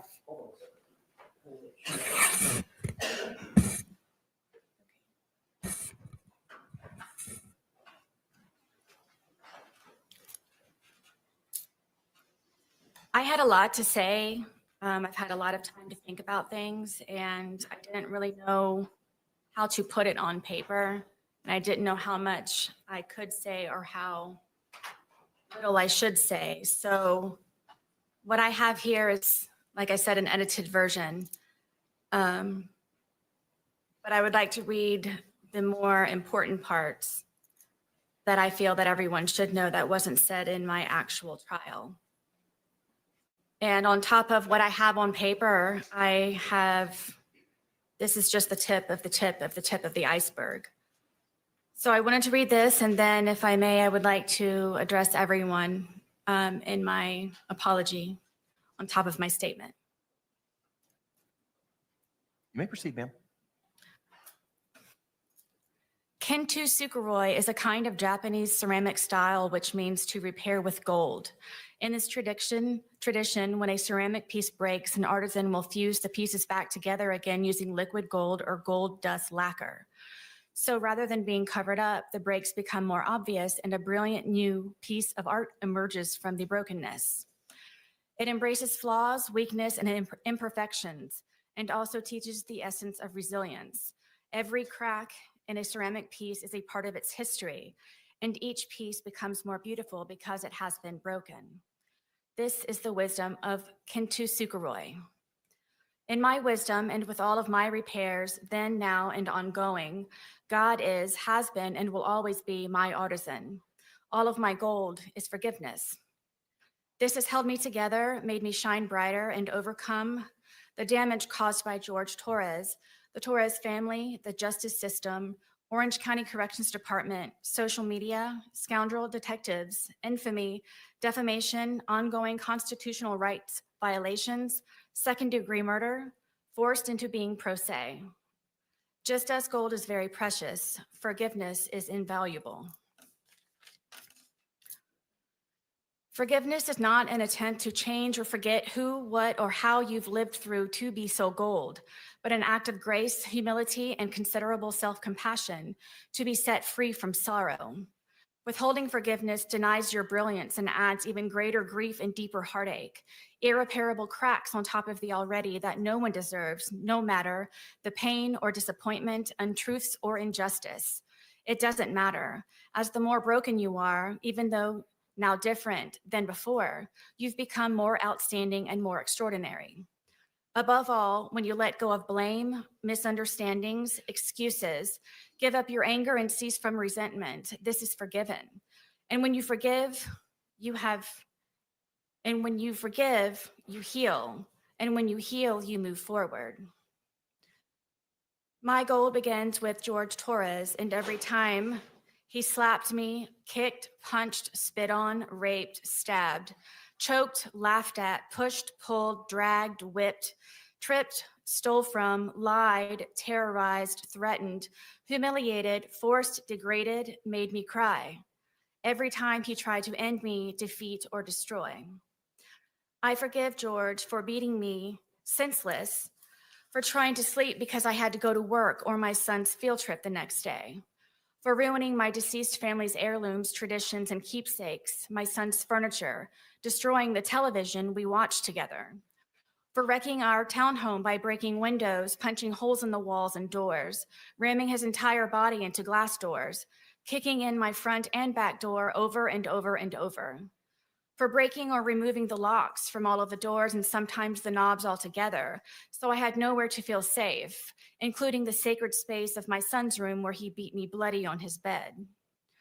For terrorizing and threatening my blind and deaf dogs by leaving the gate open I built to keep them safe, telling me he hoped I'd find their bloated dead body in the pond or scrape their remains off of the pavement, for kicking them off of the bed and throwing across the room because they were trying to protect me, for threatening to make me unrecognizable to my son by breaking all of the bones in my face, like his brother Moses did to him after he kept seeing all of the bruises from George beating me, like all of the times their father beat their mother, for all of the drunken rages and fist fights with so many neighbors when wandering into their apartments during hunting expeditions after I had escaped, for drowning me in liquor and wine because I didn't want to drink, causing me to urinate on myself, then butting the end of the bottle in my face, giving me 2 black eyes and a bloody nose, for making me experience what it is to be sodomized, threatening to kill my friends and the neighbors when they checked on me to make sure I was alive and in one piece, for threatening to burn down our townhome and set my car on fire because I got a job, for holding me hostage on weekends my son was supposed to come over by keeping my keys around his neck, my phone in his crotch, and a butcher knife stuck in the middle of the table as a warning not to ask anything or try to leave, for stabbing me in the leg and not letting me call 911 for an ambulance or seek help, where I nearly bled to death until I concocted a lie to save him from being arrested, for destroying my phone with a hammer because my son called, for me experiencing ever being arrested and after today, prison, for beating me almost blind, crushing my occipital lobe, for having me experience what it means to see stars like in the cartoons where a character has a tall lump on their head. I had that too, and many times, for dragging me downstairs by my hair in the middle of the night just to sit next to him, for taking my car driving drunk with my debit card to buy more alcohol while I slept, even after I kindly explained the importance of my car to take my son to school foremost, me to work, and he to his batterers intervention classes and probation officer meetings, where I would be forced to sit for hours in the parking lot waiting for him, for causing me so much trauma and pain mentally, physically, emotionally, I had to be hospitalized more than once, for destroying my reputation and integrity, for my M for murderer scarlet letter, not letting me feel safe to live, talk to other people, spend time with my son, have a job, friendships, simply go to the bathroom with the door closed, or go to sleep soundly or comfortably. I forgive George for lying, for him trying in so many ways, so many times, to end me with his terrifying love. I also forgive the Torres family, his mother and father foremost, also his 2 ex-wives and daughters, all for knowing who George was capable of and has done in the past, his history of violence and where he learned it, then to keep turning a blind eye when I would ask for help. All of his siblings, including Jorge Torres, who is now on his way to prison for stabbing the mother of their baby in the side of her head. For everyone who knew what George was doing to me, sometimes how and when, but allowed and enabled. I forgive them for caring too late. I hope they all ask themselves while quiet and comfortable in bed at night the uneasy question, what could I have done to stop this from happening to both of them? And after all the times Sarah tried to, by asking for help from all of us and so many times. Another great contributor of my gold is social media, with its greed, insensitivity, deception, obvious exploitation, and advantageous gain from my criminal case as a whole, and for sentencing me by anticipation as a result of ignorance and hate, conjured and fabricated by the organized crime that is social media, which condemned me in the court of global public opinion since the beginning. My family law case is the new prey waiting to be picked apart and pillaged from me being made infamous by social media in my criminal case. It simply seems I cannot forgive and be forgiven and move forward. Social media has made me a pariah. It has caused great oppression and undeniable disadvantages, especially by broadcasting and manipulating my cases online. In my criminal case, as a result, my opportunities to be given a fair, proper, and uninfluenced, successful conclusion was heavily depleted and poisoned. I forgive them. Also, all of the media tycoons for not having a life of their own, trying so desperately to make themselves seem so right by making me appear so wrong. Forgiveness for prejudgment, ridiculous theatrics, lies, making and taking blood money from my and others' misfortunes, accidents, and catastrophes. It's all over their hands and their keyboards. And even after all that's been said and done, theorized, hypothesized, scrutinized, and blasphemed, in my case, still no one knows me. In the end, I forgive myself for not choosing my life sooner, for not being more brave, vigilant, bolder, and outspoken, stronger, mentally, physically, emotionally, and spiritually, for being hopeless, desperate, simple-minded, weak, and inexperienced. I forgive myself for not realizing I was enduring a life of domestic violence and that the vicious cycle of never ends. I had nothing to compare to. I've never been hit by a man ever before in my life. I was raised hitting a woman was wrong and should never happen. No excuse. I forgive myself for not escaping permanently, for not fighting back sooner to save myself, my son, my dogs, home, and car. Having 20/20 hindsight, thinking of everything I could have done differently or better to avoid the outcome. I think about this every day since. Also, of all the good days we had together, for him at least, while I was constantly in hyperdrive, high alert, and paranoid, making sure I did everything right all the time. If not, the great possibility I would be ended as George threatened me with so many times before. I forgive myself for falling in love with a monster, and no matter how grotesque he may become, I still loved him, hoped, and forgave. I tried breaking the spell so he wouldn't be a monster anymore. I saw who he was inside. George made me then, now, and always love him for all of his cracks also. We made each other our own brilliant pieces of art from the cracks and repairs. Unfortunately, not all cracks can be. In all of my forgiveness, George is my greatest lesson and will forever be a part of me. I think of him every day and still speak to him when alone on the rec yard. I ask his forgiveness and that he looks for me at the gates of heaven so I can tell him how sorry I am, endlessly, and that I never stopped loving him. In all of it and still. When I first came to jail, I put my mat under my bed and cried all day and all night for months, only falling asleep from being so exhausted with grief. I wrote him letters. I wrote his family and his daughters, apologizing for asking for their forgiveness. But due to fear that my life or sons would be jeopardized, I did not send. I am sorry. I cannot begin to fathom any of their grief and sadness. Please forgive me. Almost everything reminds me of him, seeing my stab wound especially every day especially. It truly reminds me that all I really did live through. George haunts me. He is everywhere. I believe because I do still love him, think of him, and miss his laugh the most.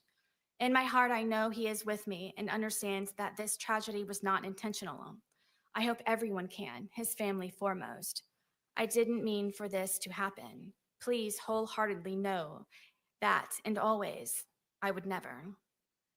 Forgive me, George. Forgive me, Torres family. Forgive me, Judge Cranick. To the entire planet, please forgive me. I graciously and humbly ask for consideration, for forgiveness to be extended instead of judgment, for reconciliation and restoration for all of us to move forward.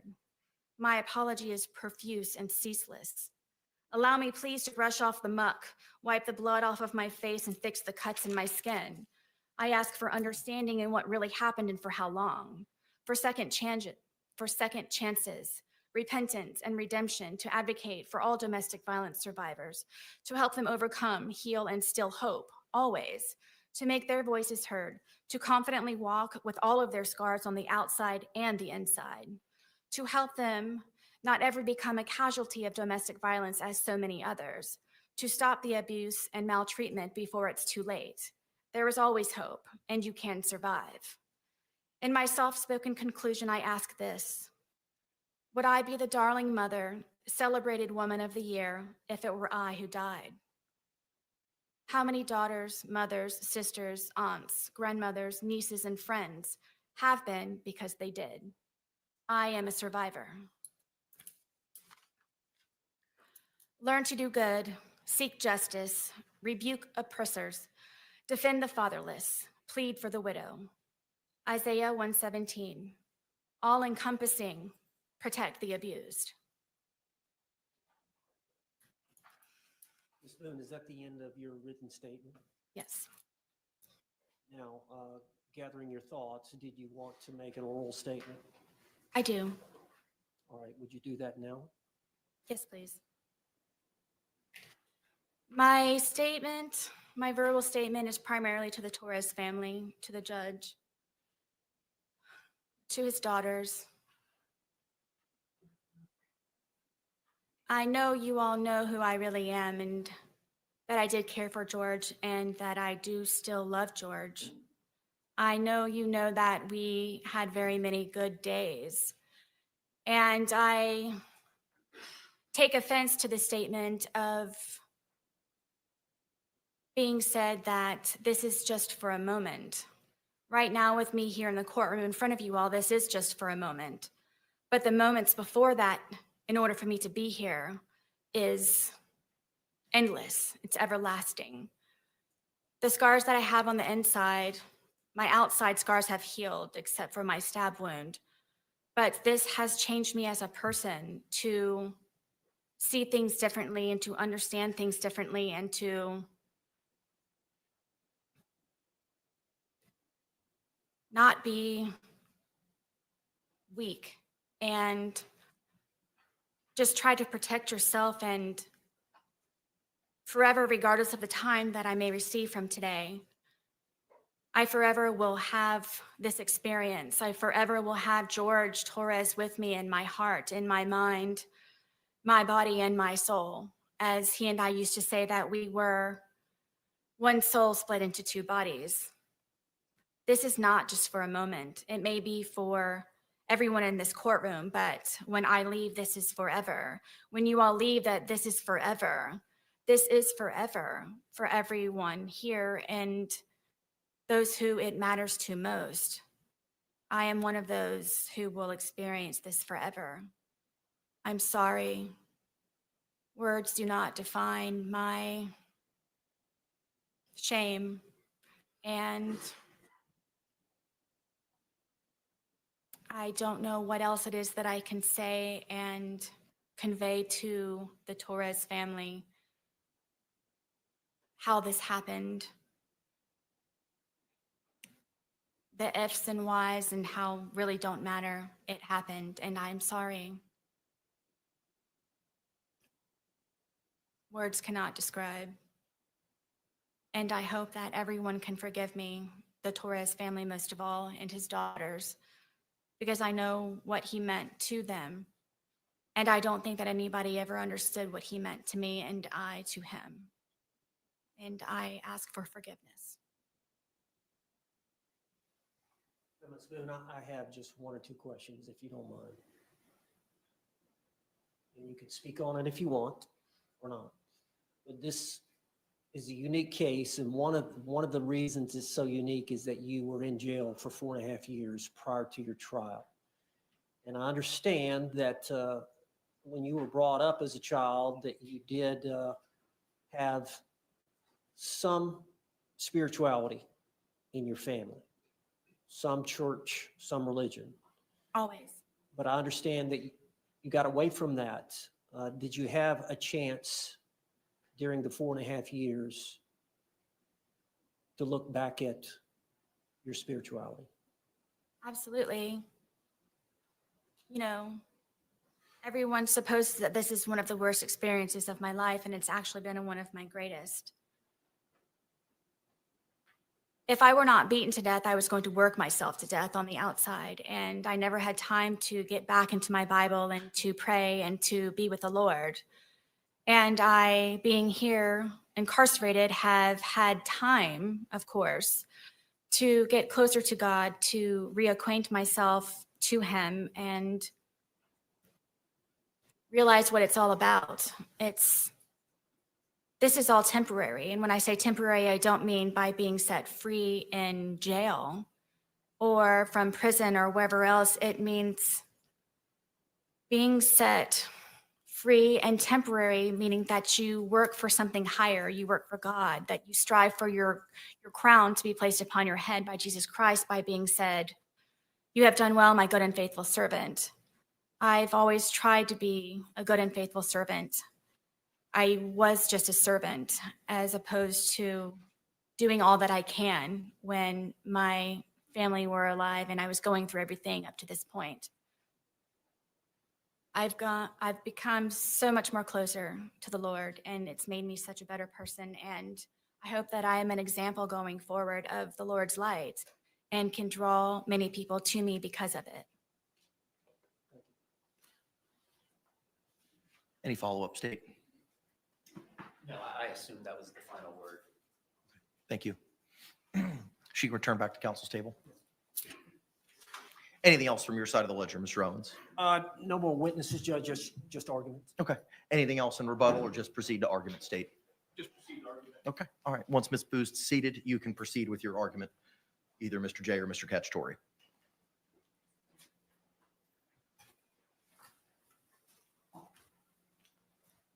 You may proceed, sir. Your Honor, I'm going to start my argument by what I anticipate Mr. Owens will bring up in his presentation regarding the plea offer in this case. That she was offered the resolution in this case of 15 years in the Department of Corrections to begin with. I think it's important, though, that the entire circumstance of that plea offer is put forward. And there's something very critical to that. It's not just 15 years in the Department of Corrections. It's 15 years in the Department of Corrections, but it's predicated on something. And the consideration that it's predicated on is the defendant coming to court and accepting responsibility for her actions. For her coming to court and saying, "I am responsible for George Torres's death, and I accept the punishment that comes with it." That consideration was never given in this case. And because that consideration was never given in this case, the offer of 15 years in no way represents what this case is worth, or what George Torres's life is worth. That is an offer predicated on a particular circumstance, a circumstance of a first-time defendant accepting responsibility and giving every benefit of the doubt and coming to court and saying that they are ready to be punished. Those conditions were never met. So then we turn to this case, and we turn to this crime, and we turn to the actions of the defendant of taking the law into her own hands and murdering George Torres. She has never shown remorse for that. She didn't show remorse for that here today. She again painted herself as the victim. She's the victim of Jorge Torres. She recounted the litany of evil deeds and mistreatments that he perpetrated upon her. She's the victim of Jorge Torres' family. She's the victim of police. She's the victim of social media. It's all about Sarah Boone. Everything's about Sarah Boone, about how she is the victim. But Sarah Boone sentenced every one of Jorge Torres' loved ones to a life sentence. Just like she sentenced Jorge Torres when he was in that suitcase. Jorge Torres lived out his last nightmarish circumstance in that suitcase, begging to be let out for several minutes, which undercuts any argument that this was somehow unsophisticated. There was ample time and opportunity over and over for her to do something different, but she went forward with taking the law into her own hands and ensuring that Jorge Torres was never getting out of there, while she went up to bed and went to sleep for hours on end. She can't say that she was in duress for the same reason. She was in such duress of Jorge Torres that she goes upstairs and goes to sleep for 11 hours. Your Honor, there's been nothing from the testimony of Dr. Harper either that establishes any type of diagnosis that would give this court a basis to downward depart. Dr. Harper has put blinders on to the fact that she has been incarcerated for 58 months. 58 months with the opportunity to receive mental health treatment, and the expert witness is absolutely incurious about what any of those records or diagnosis or anything that would have been there would have said. There is no valid basis for a downward departure in this case. She deserves a life sentence. Thank you. Mr. Owens, response?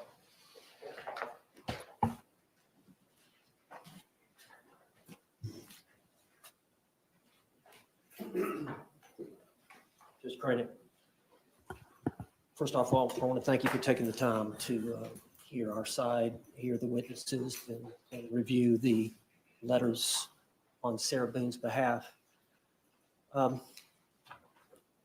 We've all been here for this trial. We've all been here for other trials. We've all got some age on us. We've all got some life experience on us. And this is a unique case. This was a unique homicide. It was a unique death. And as we all know,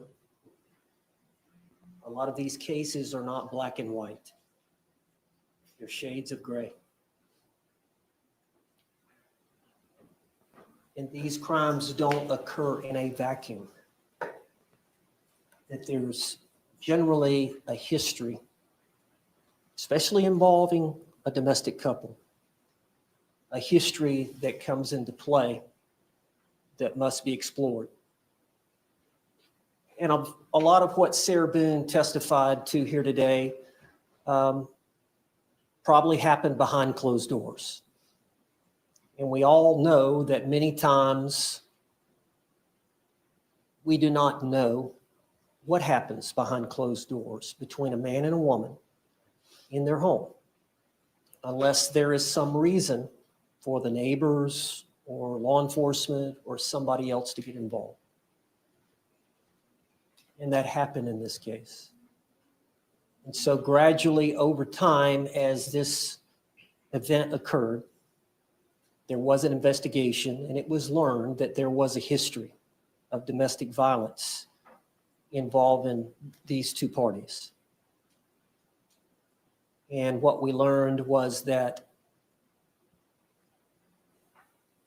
physically there was violence, and there were photographs to establish that, as were introduced in the trial. And then there was testimony from experts, not only the defense expert, Dr. Harper, that Sarah Boone was the victim, and she was a victim of intimate partner violence, but coupled with the fact that the state's expert testified on the stand at the trial that Sarah Boone was a victim of intimate partner violence, that she suffered from this domestic or this battered spouse syndrome as the hands of Jorge Torres.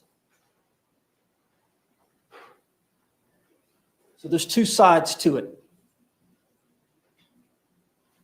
And in a domestic violence situation like that, 95% of the women get out of that relationship. When violence starts to occur, they've either been raised a certain way, they have a certain self-esteem about themselves where they refuse to put up with it, knowing that it's wrong, knowing that they can do better.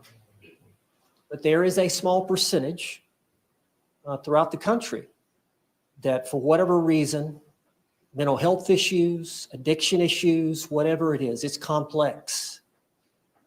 Financial reasons, children are involved, whatever. If you do any studying on it, there are circumstances where there is a group of women, predominantly women, it can happen to men, but majority of the time it's a woman that gets caught in this cycle of what we term as intimate partner violence. And heard the testimony about the cycle that occurs. It's over a period of time and it repeats itself, and you go through these phases. And a lot of times the victim's not a great historian at trying to articulate it. She tried to do it here today. And I think on Sarah Boone's behalf,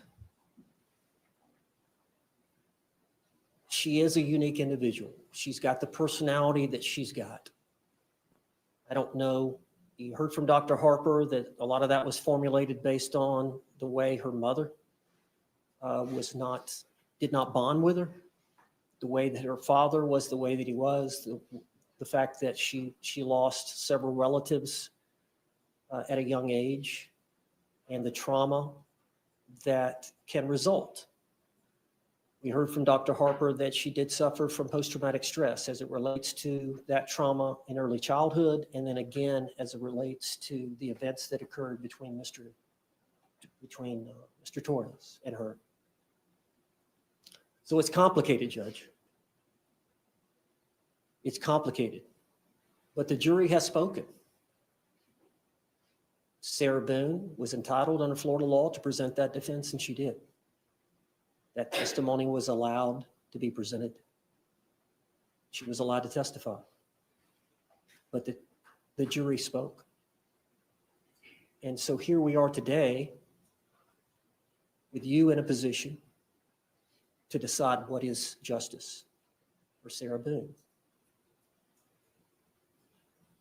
And I don't know you that much other than our time together, but from what I know you try to do the right thing. And that's what we're asking the court to do. To have some discernment, to have some understanding of the unique situation that Sarah Boone found herself in. And quite frankly, Judge, this all didn't occur behind closed doors. A lot of this was in the public eye. Mr. Torres had, I believe, 3 criminal cases before the courts of this county in which Sarah Boone was a victim Mr. Torres was the accused. Those cases were dismissed. We know from the history of this domestic violence field that that's normal, that Sarah Boone every time either tried to bond him out or tried to get the case dismissed. At some point, somebody has to stop. Somebody has to say, wait, what's going on here? This keeps repeating. It's going to get worse. Something's going to happen. The system failed, Sarah Boone. I'd ask for you to consider that. The circumstances surrounding that failure and what led us here today.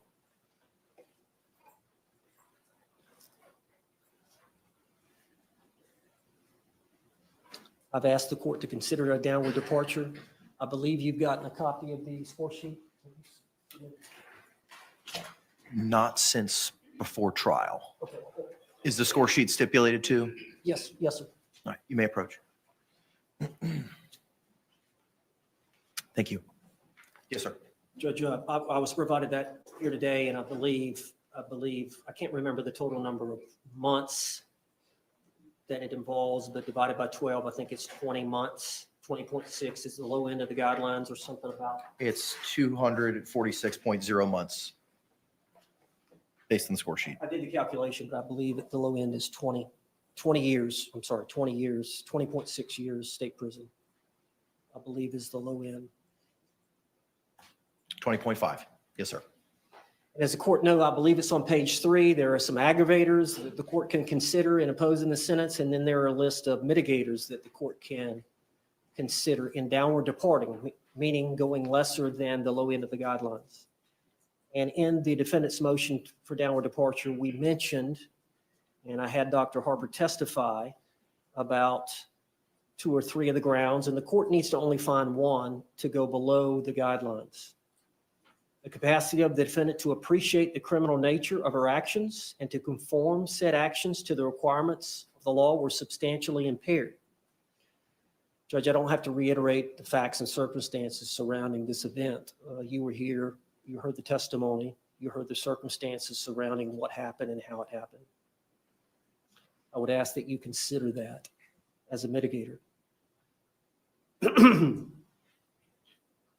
2D, the defendant requires specialized treatment for a mental disorder that is not related to substance abuse or addiction and is amenable to treatment. I think it's fair to say here that we know that Sarah suffers from some mental health issues, objective mental health issues that have been opined by Dr. Harper and Dr. Werner. And you heard Dr. Harper testify about the borderline post-traumatic stress disorder that she suffers from as it relates to this event, as it relates to her trauma that occurred in childhood. I think we heard from Dr. Werner. Dr. Werner testified that she suffered from the alcohol abuse disorder, as did Dr. Harper, but Dr. Werner also mentioned that she was not for sure about the anxiety disorder, whether it occurred prior to or because she was in the jail for the 4.5 years. However, she does require specialized treatment for the mental disorder, and she is amenable for treatment. And then third, the defendant acted under extreme duress, I think based on Sarah Boone's mindset as she testified to her today, and then you heard from the experts at the trial that when you get that anxious about what happens, Sarah testified about they would have good days where there would be no drinking or very little drinking, and then there would be other days where there was heavy drinking. And generally when Jorge Torres got highly intoxicated is when potentially things could get violent, and that she was constantly anxious about each day that she was with him. She loved him. Obviously, being in a cycle like that where you love someone but can't leave them. For whatever reason, Jorge Torres couldn't leave Sarah Boone, and Sarah Boone couldn't leave Jorge Torres, and it was a vicious cycle. But we believe that she qualifies under that it was under extreme duress at the time of this event. And lastly, the defense was committed in an unsophisticated manner, which was an isolated incident. Now, isolated, we know, Judge, that she had one prior event in which both of them were arrested. You heard her testimony that it was during an event. They ended up downstairs next to the washer and dryer, and that she was on the bottom, and she had used her hands to try to get him off, and she had tried to choke him, and there were some marks on him.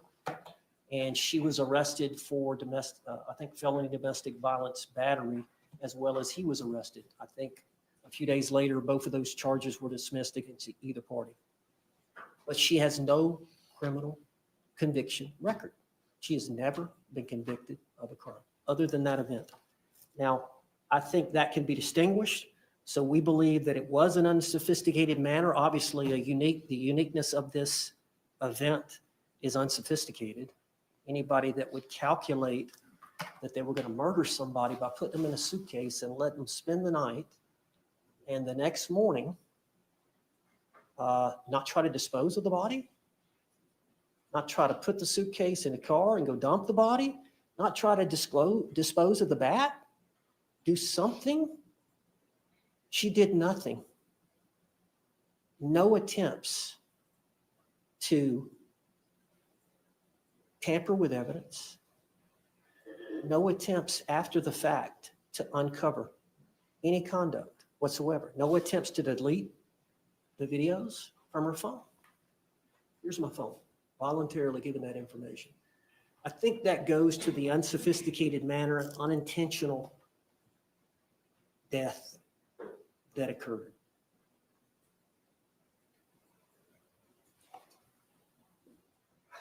I remember the first time I saw the suitcase video. And I know people have differing opinions. Tony Henderson, my colleague, had a different opinion when he saw it. But I remember the first time I saw the video and I heard what she was saying to him. When he was saying, "Hey, Sarah, let me out. I can't breathe," or words to that effect. And the way that she was talking to him and the statements that she gave to him, in my mind, what has he done to her? What has he done to her?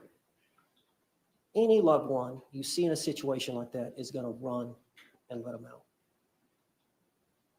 So my thought was, obviously, they were both drinking. But what has he done to her? And I think it's telling about what she'd endured. So it's not a clear-cut case, Judge. It's not black and white. There is some gray. And it's up to you to decide what's appropriate based on the court's, based on the jury's decision. But I would ask you to temper whatever justice that you think is appropriate with some mercy, and consider the fact that the state was willing to offer 15 years on a manslaughter as a lesser included offense based on the facts and circumstances that they were aware of prior to this trial. Thank you. Thank you. Any rebuttal by the state? No, Court has had the opportunity to review the evidence and testimony that was presented at trial. The victim impact statements presented here today, the statements of character witnesses, both orally and in writing, Dr. Harper's report and testimony, the defendant's testimony, pre-sentencing investigation, the arguments of the state and the arguments of the defense. Court pronounces sentence as follows. Ms. Boone, court sentences you to life in the Department of Corrections with credit time served that Madam Clerk will provide to you momentarily. There are also court costs and costs of prosecution, which Madam Clerk will give you the totals of momentarily. Due to the court levying a life sentence, the court is inclined to liquidate those to a civil judgment unless I hear opposition from the state. no opposition, Your Honor. All right. Madam Clerk, if you could please give us the credit time served and the court costs, please. 4 years, 9 months, and 8 days, and the court costs are $418, a state prosecution fee of $100, a dirt fee of $50, and a fee I'm right. So the total would be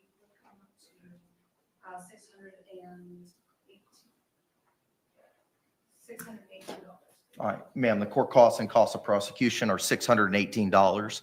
Those will be liquidated to a civil judgment. You will be given credit time served of 4 years, 9 months, and 8 days. You will have 30 days from today to appeal the judgment and sentence in writing. If you cannot afford an attorney, one will be provided to you. I'm going to have the courtroom deputy provide you the paperwork.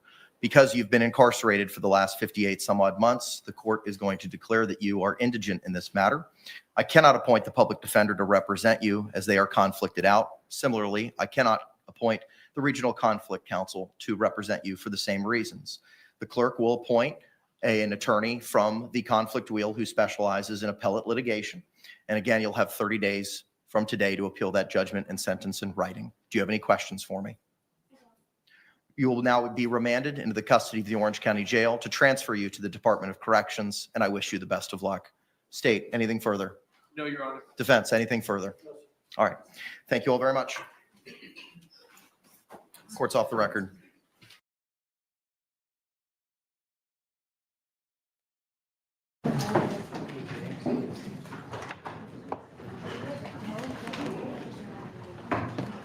So what does that mean? Hang on, let me go to the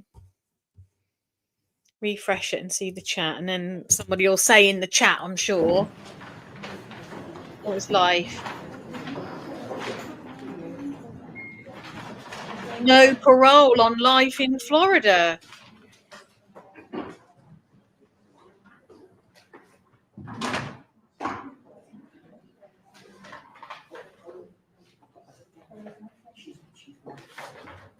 Can't because he gave her all leeway. I was hoping appeal denied.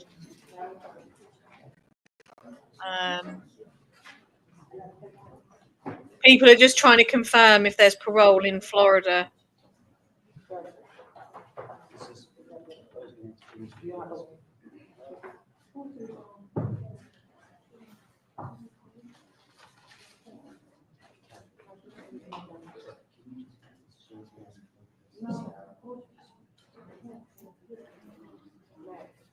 Is there anyone in Florida? In Florida, life means life. Because he said with time served. Or was he doing that to calculate the fees?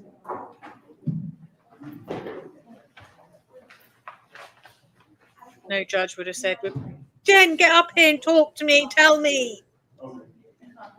I think he was doing it because she's done time served, and I think they've basically quashed her fees. Is that what I understood? She's on her way. Okay. Can you just give me a heads up when they get her here? Yeah, I got you. I gotta go down and see her real quick. All right.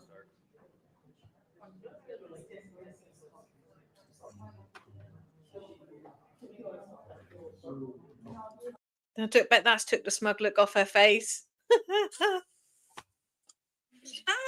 Hello, you're in the car. Yeah, I'm just getting in from getting the kiddo. Hi, kiddo. You want to say hi? My friend AB. So it does vary state by state. The judge would have said life with the possibility of parole or life without parole. Because he just said life, I believe life is life until she naturally passes in prison. So there's no option for parole. It's not a law or a factor in Florida, is my guess. Rumble. Yeah, that's what a lot of people have said in the chat as well. Yeah. And I'm sure they'll be like, what's his name, the attorney? Oh, is he live now? There's an attorney that's been covering it. What's his name? I don't know. Oh, what the bloody... On TikTok? No, the lawyer you know. He's quite good. He covers a lot of the trials and stuff. I wonder if he's live. Oh, yeah. Come on, bud. Oh, he's not live yet. So he must not be able to be live, but he'll probably cover it later and go through everything. But Like, We gotta look up another Florida case to see, Because but I'm thinking life is life. what's he doing? We got a full house in the elevator. We're gonna be moving down to floor 2 soon. Yeah, we are. We're gonna be moving down to floor 2 soon. Why? Because they're renovating floor 5. Oh, yeah. Yeah. So, sorry. I'm like, she's moving to Florida. Staying there. I'm gonna drop. I'll be in the comments. Sorry. Okay. Yeah. Okay. It's a busy life for Jen. Yeah.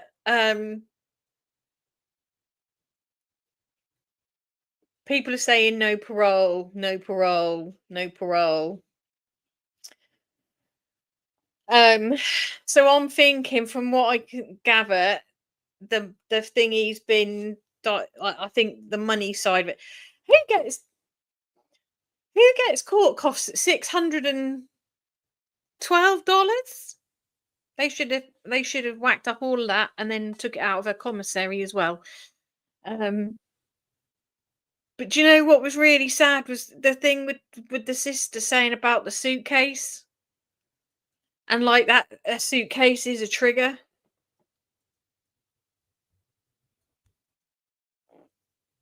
Life sentence in Florida is a sentence that requires a She should have took the plea deal. I don't think she actually has any. And I think her husband, her ex-husband's probably going to get off paying marital spousal now, isn't he?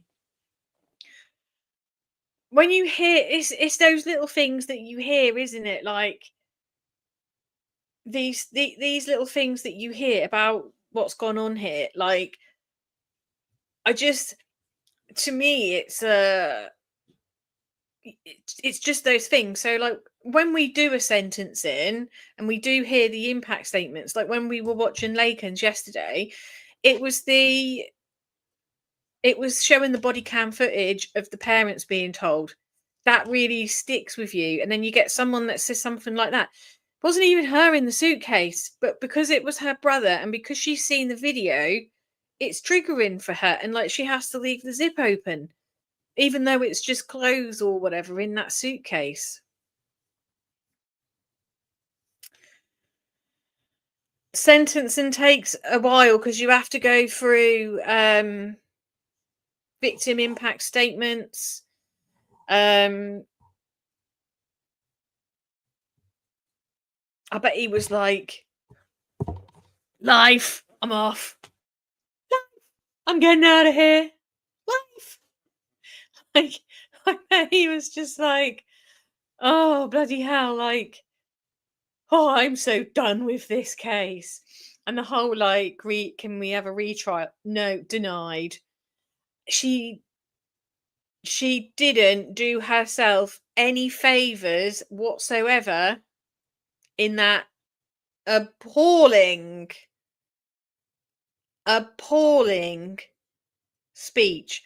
I'm going to move things around in the room and then I'm going to play that for you again for all the ones in the room that missed out on her speech. I mean, I might be able to stand up now. I'm still in shock, to be honest, that she said some of the shit that came out of her mouth. But I'm going to replay it for you. For the ones in the room that didn't see it. Yeah, you know you want to hear it again, Faithless. Come on now, get in the spirit. For the ones that missed it. I'm sitting here talking. Hang on, let me just hang up on my YouTube, guys. I'm still streaming. Right, on the YouTube, guys. I'm gonna end it here. I'm on my TikTok on After Dark Coffee and Crime. So if you want to come chat, that's where we're gonna be. I will see you again on YouTube again very, very, very soon. Love to all on YouTube. See you soon.